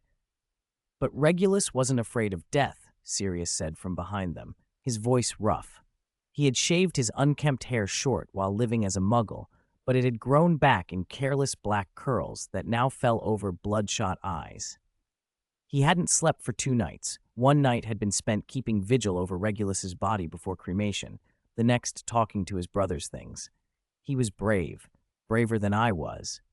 He turned the photograph he'd been holding for a long time toward the others. It was an old picture, edges cracked and faded, a Slytherin Quidditch team, uniforms marked with snakes. Regulus sat in the front row center, black curls and an arrogant tilt to his chin, lean among the players. Harry's eyes brightened. He used to be a seeker? Yes, a very good one, Sirius said, lost in memory. The boy in the photograph, quiet, ambitious, brilliant on the pitch, had ended up making a sacrifice whose details might have gone unanswered if not for Creature and the few who had pursued the truth. That afternoon, Sirius carried the urn. He and Arthur set off in the Ford Anglia toward the Black family cemetery beneath a spectacular sunset, streaks of pink and gold rolling like waves across the horizon as the sun slid away. Spinner's End, at the far end of an industrial quarter, was a narrow back street by a sluggish river where discarded tins and scraps floated past. The ground was stony, and muddy puddles collected the street's damp, musty air. A few crooked lamps sputtered faint light over peeling brick facades. Stray cats rummaged through refuse. Severus Snape's dark eyes slid over the animals without stopping. He pushed through his own battered front door, ignored the house elf's bowing, climbed the stairs, and knocked on the study door. Lord Voldemort looked up from a photograph. Severus, you should be at Hogwarts preparing for term. Why are you back? Snape kept his head bowed. His voice was low. I heard something when I returned. Barty and Walton have been captured by the Order of the Phoenix. I've verified it. According to Ministry records, Walton should have returned from leave long ago, but he did not. Voldemort's snake-like pupils narrowed to slits, eyes cold and dangerous. Where are they? Only Dumbledore knows, Snape said. He doesn't trust Azkaban's security, so he hasn't handed them over to the Ministry. He refused to tell me, even when I offered Veritaserum. Voldemort made a soft, snake-like sound. He doesn't need Veritaserum. He's a master of legilimency. He will go looking for giants. I should have expected it. Barty, Walton, we must speed up our plans. We will need help. You mean Azkaban? Snape asked. Yes. Give them a surprise before Christmas. Snape hesitated, then spoke slower, as if weighing each word. There is one more thing. Dumbledore destroyed one of your Horcruxes, Slytherin's locket. Dumbledore. Voldemort's voice snapped like a whip. The word seemed to drag a thin, strangling image across the room, stretching and distorting some private memory into rage. Hundreds of miles away, Harry slept fitfully. His brow creased and his eyes moved rapidly under closed lids. He seemed poised to wake from a nightmare, then sank deeper instead. A blurry, film-like vision played in his mind, more indistinct than his dream, but with a few sharp details. He walked down an empty corridor toward a black door, the stone walls rough and torches guttering along them. An archway to the left led to steps down. He reached out and touched the black door, but he could not open it. Frustration surged in him. He wanted to get inside. Beyond that door lay something he had been seeking, something he craved. The image hovered at the edge of wakefulness and then receded, leaving him restless in the dark. Soft hair tickled his nose, bringing an unbearable itch. Loren woke to someone teasing him. A familiar young witch stood by his bed, pinching a strand of hair and constantly tickling his nose. It was persistent, and he couldn't avoid it even by turning his head. He wanted to stay in bed, but he had no choice but to open his groggy eyes. Hermione was propped on his pillow, her eyes bright, brows curved with amusement, a strand of hair pinched between her fingers. "Let me sleep for 10 more minutes," he mumbled. Loren tried to lift a hand to cover his nose, but Hermione caught it. He could only squirm and turn over, burying his face in the pillow. She found it funny. Hermione reached into the covers, pulled his face out, flipped him over, and pinched his nose, her voice soft and laughing. "Get up quickly. Hurry, Molly's going to lose her temper. She says we'll miss the train." He rubbed his face against her lotion-scented hands. The gentle pressure on his cheeks and the warm breath on her palm nudged his sleepy brain awake. "Time flies," he muttered. "How did the new term start so fast? I could have sworn the holidays had just begun."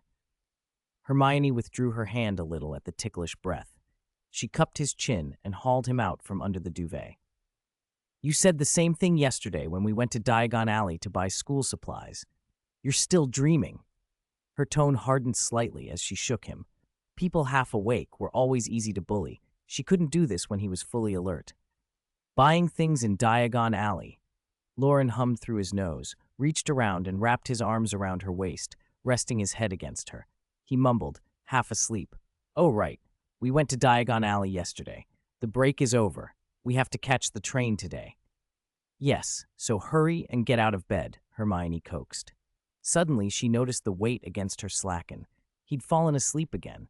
Amused, she pinched his cheek and pulled it. "Hey, wake up! Don't sleep, Loren, or I'll have Molly come and wake you." Loren's eyes narrowed to slits. He clung to her and muttered, "Just 5 minutes. No, 3 minutes." It was early September, and just over 20 degrees Celsius, mild. Hermione hadn't put on a coat, only a light, close-fitting wool sweater. Her hands smelled faintly of lotion and were soft. Loren sank into that warmth. 3 minutes are up," she declared. "You said 5. 5's up, too. You're lying. It couldn't have been that fast. I'm starting the countdown. If you don't get up, I'll let Molly wake you. Countdown from 1,000. Amused by his roguishness, she raised her voice a little. 5, 4. Loren flipped out of bed, grabbed a change of clothes, and shot into the bathroom. In 3 minutes, he was dressed and washed, entirely alert, his movements quick and efficient. He ran a hand through his naturally curly bangs, parting them into a wild 70-30 split, and tossed his pajamas into his suitcase. He pushed the bedroom door open and saw the mischievous witch who disturbed his sleep, and glared at her. He grabbed her around the waist and kissed her soft lips. He'd teach her a lesson. In the end, he still managed to stall them for 10 minutes. They left the bedroom flushed and smiling. The rest of the house was chaos. George and Fred were lugging suitcases downstairs, clattering and thudding. Molly and the portrait of the Black family both let out ear-splitting shrieks. "You idiots! You'll hit Ginny! Filthy mudbloods defiling my ancestors' home!" No one paid attention to the hysterical portrait. Everyone endured the racket. Curtains in the portrait's frame were pulled again and again as people bustled through the hall. The commotion, a peculiar old house alarm, cleared Loren's head. He rubbed his buzzing ears and saw Ron, yawning, emerge from another room with Harry. Harry wore his glasses and looked exhausted. His shoelaces were in a tangle and his clothes wrinkled, as if he'd been wrenched from sleep by habit. "Good morning," Loren said casually, scooping up a wandering Crookshanks and kneading its scruff. "Why does Harry look like he's been attacked by a Dementor again?" "Pretty much," Harry answered weakly. "I've been having nightmares these last few nights. I keep waking up in the middle of the night." "You dreamed of Voldemort again?" Hermione asked, frowning. "What about this time? What's he planning now?" Since Regulus's funeral, Harry hadn't slept well. He'd dreamt of Snape speaking with Voldemort in a dark room, of strange, twisting corridors. "It wasn't just Voldemort," Harry said, touching the lightning-shaped scar on his forehead. He didn't know what was wrong with him. His dreams were growing stranger. When he fell asleep, he kept seeing his parents, moving through his dreams without speaking. At 1 in the night, he dreamed Molly weeping over Creature's corpse, while Loren and Hermione stood watching, each crowned. As dawn approached, he'd walk down a corridor again and come to a locked door at the end. The sight had jolted him awake with his scar throbbing. "Tonight, once we're at Hogwarts, I'll go talk to Dumbledore and have him check me properly," he sighed as he descended the stairs toward the kitchens. A corridor. Loren repeated the last word softly, watching Harry's retreating back with a thoughtful look. They were all a bit tired after the morning's commotion. The conversation at breakfast was subdued. Bill and Arthur discussed newspaper matters as usual. Lupin analyzed the conduct of Aurors abroad, musing if another country had heard rumors. Sirius kept glancing at Harry, a faint, unreadable gleam in his eyes, barely touching his food. Loren and the others held their tongues. Talking about Harry's dreams would do no good and would only worry Molly, whose voice rose above the others as she flitted around reminding the younger ones what to remember when school started, smiling soft, maternal smiles. "Eat slowly. Make sure you've eaten enough. Don't rush. Grimmauld Place is only a short walk from King's Cross. We'll be there in half an hour on foot, and quicker if Arthur drives." "You were the one who rushed everyone out of bed," someone pointed out, "and now you tell everyone to eat slowly." George and Fred murmured in exaggerated tones, then sighed in unison. "Oh, that's Mother." Molly didn't look up. "If you're finished, check the luggage again, so we can leave quickly." The twins mouthed zipping their lips and said they'd be quiet. Suddenly, a deep, muffled voice cut through the chatter. "Mad-Eye Moody's here," someone said. He'd arrived before dawn. One normal eye stared at the roll in his hand, while his magical eye rolled and scanned toward the door, alert and restless. "Sturgis Podmore hasn't arrived yet. If he doesn't come, we'll be 1 guard short. It won't be safe on the way. We can't take that risk." "Guard?" Harry looked up blankly. "Do we need a guard to go to King's Cross?" "Not us. It's for you, Harry," Sirius said, agreeing with Moody. "Why?" Harry found the adult's caution baffling. "Besides the order, no one knows I'm here. Voldemort's out there. Are you telling me he's going to jump out of a trash can at the station and try to get me?" "Don't underestimate trash cans, kid." Moody's magical eye turned on Harry. "I've found ambushes in trash cans 173 times. Never let your guard down, understand?" Thankfully, Sturgis Podmore arrived after breakfast. He was a square-jawed, middle-aged wizard with a steady manner and straw-colored hair, said to be a founding member of the Order. After breakfast, the group set off like a small procession. The youngsters carried empty suitcases and shuffled out of the hall one by one. Tonks, disguised as an old woman in a purple pork pie hat, waited at the street corner. "Good morning. We need to hurry, Molly," she called. I know. It's a good thing Arthur can drive us. We'll make it. Molly hustled Ginny along and glanced up to find Sirius loading a small bundle into the car. She paused and called, "Sirius, where are you going with that?" "To see Harry off," he blurted, then, unable to deceive himself, rubbed his nose awkwardly. "I plan to stay in Hogsmeade and scout for danger, or use my animagus form to blend into the school and protect Harry." "Are you mad? What could be safer than Hogwarts?" "Alastor's right. Never let your guard down. But he won't infiltrate Hogwarts." They argued like this the first night Loren had arrived, and now, as they left, they were at it again. Loren shook his head indulgently. It was a fitting beginning and ending. Standing on the steps of 12 Grimmauld Place, Loren glanced back at the old house. The Fidelius charm made it seem elusive and unreal. He knew that once he descended the last steps, the house would vanish from sight. Remembering something, he handed his empty suitcase to Hermione and hurried back inside. "Wait for me here. I need to do something." "What is it?" she began, but he was already gone.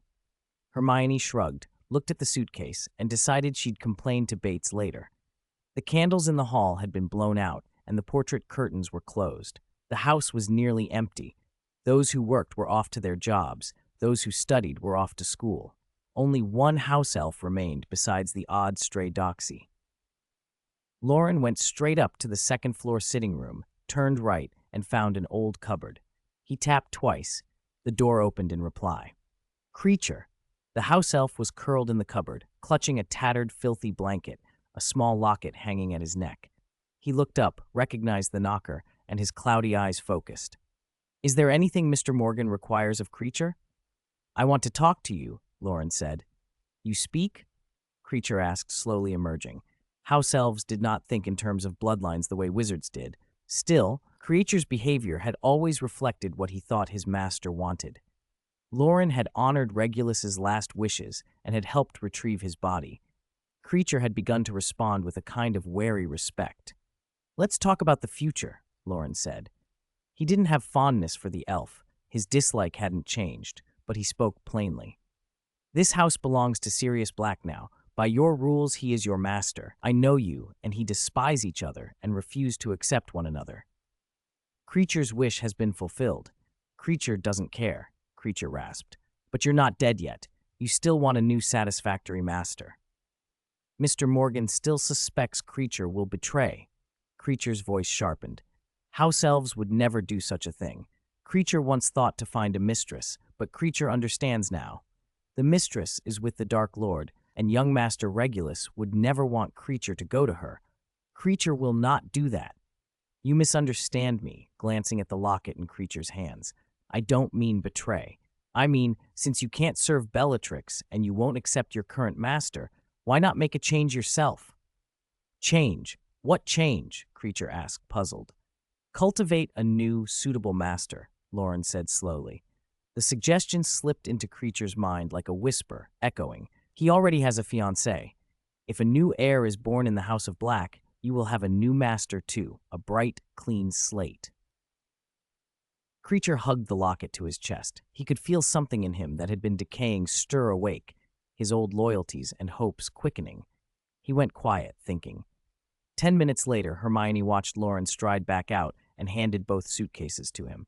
"What did you go to do?" she asked casually. "Leave someone a surprise before we left," he replied. Hermione looked puzzled for a moment, but let it go. The September sunlight was soft and warm. The sky-blue Ford Anglia, packed with nearly 20 people, purred smoothly toward King's Cross, full of power and without a hiccup.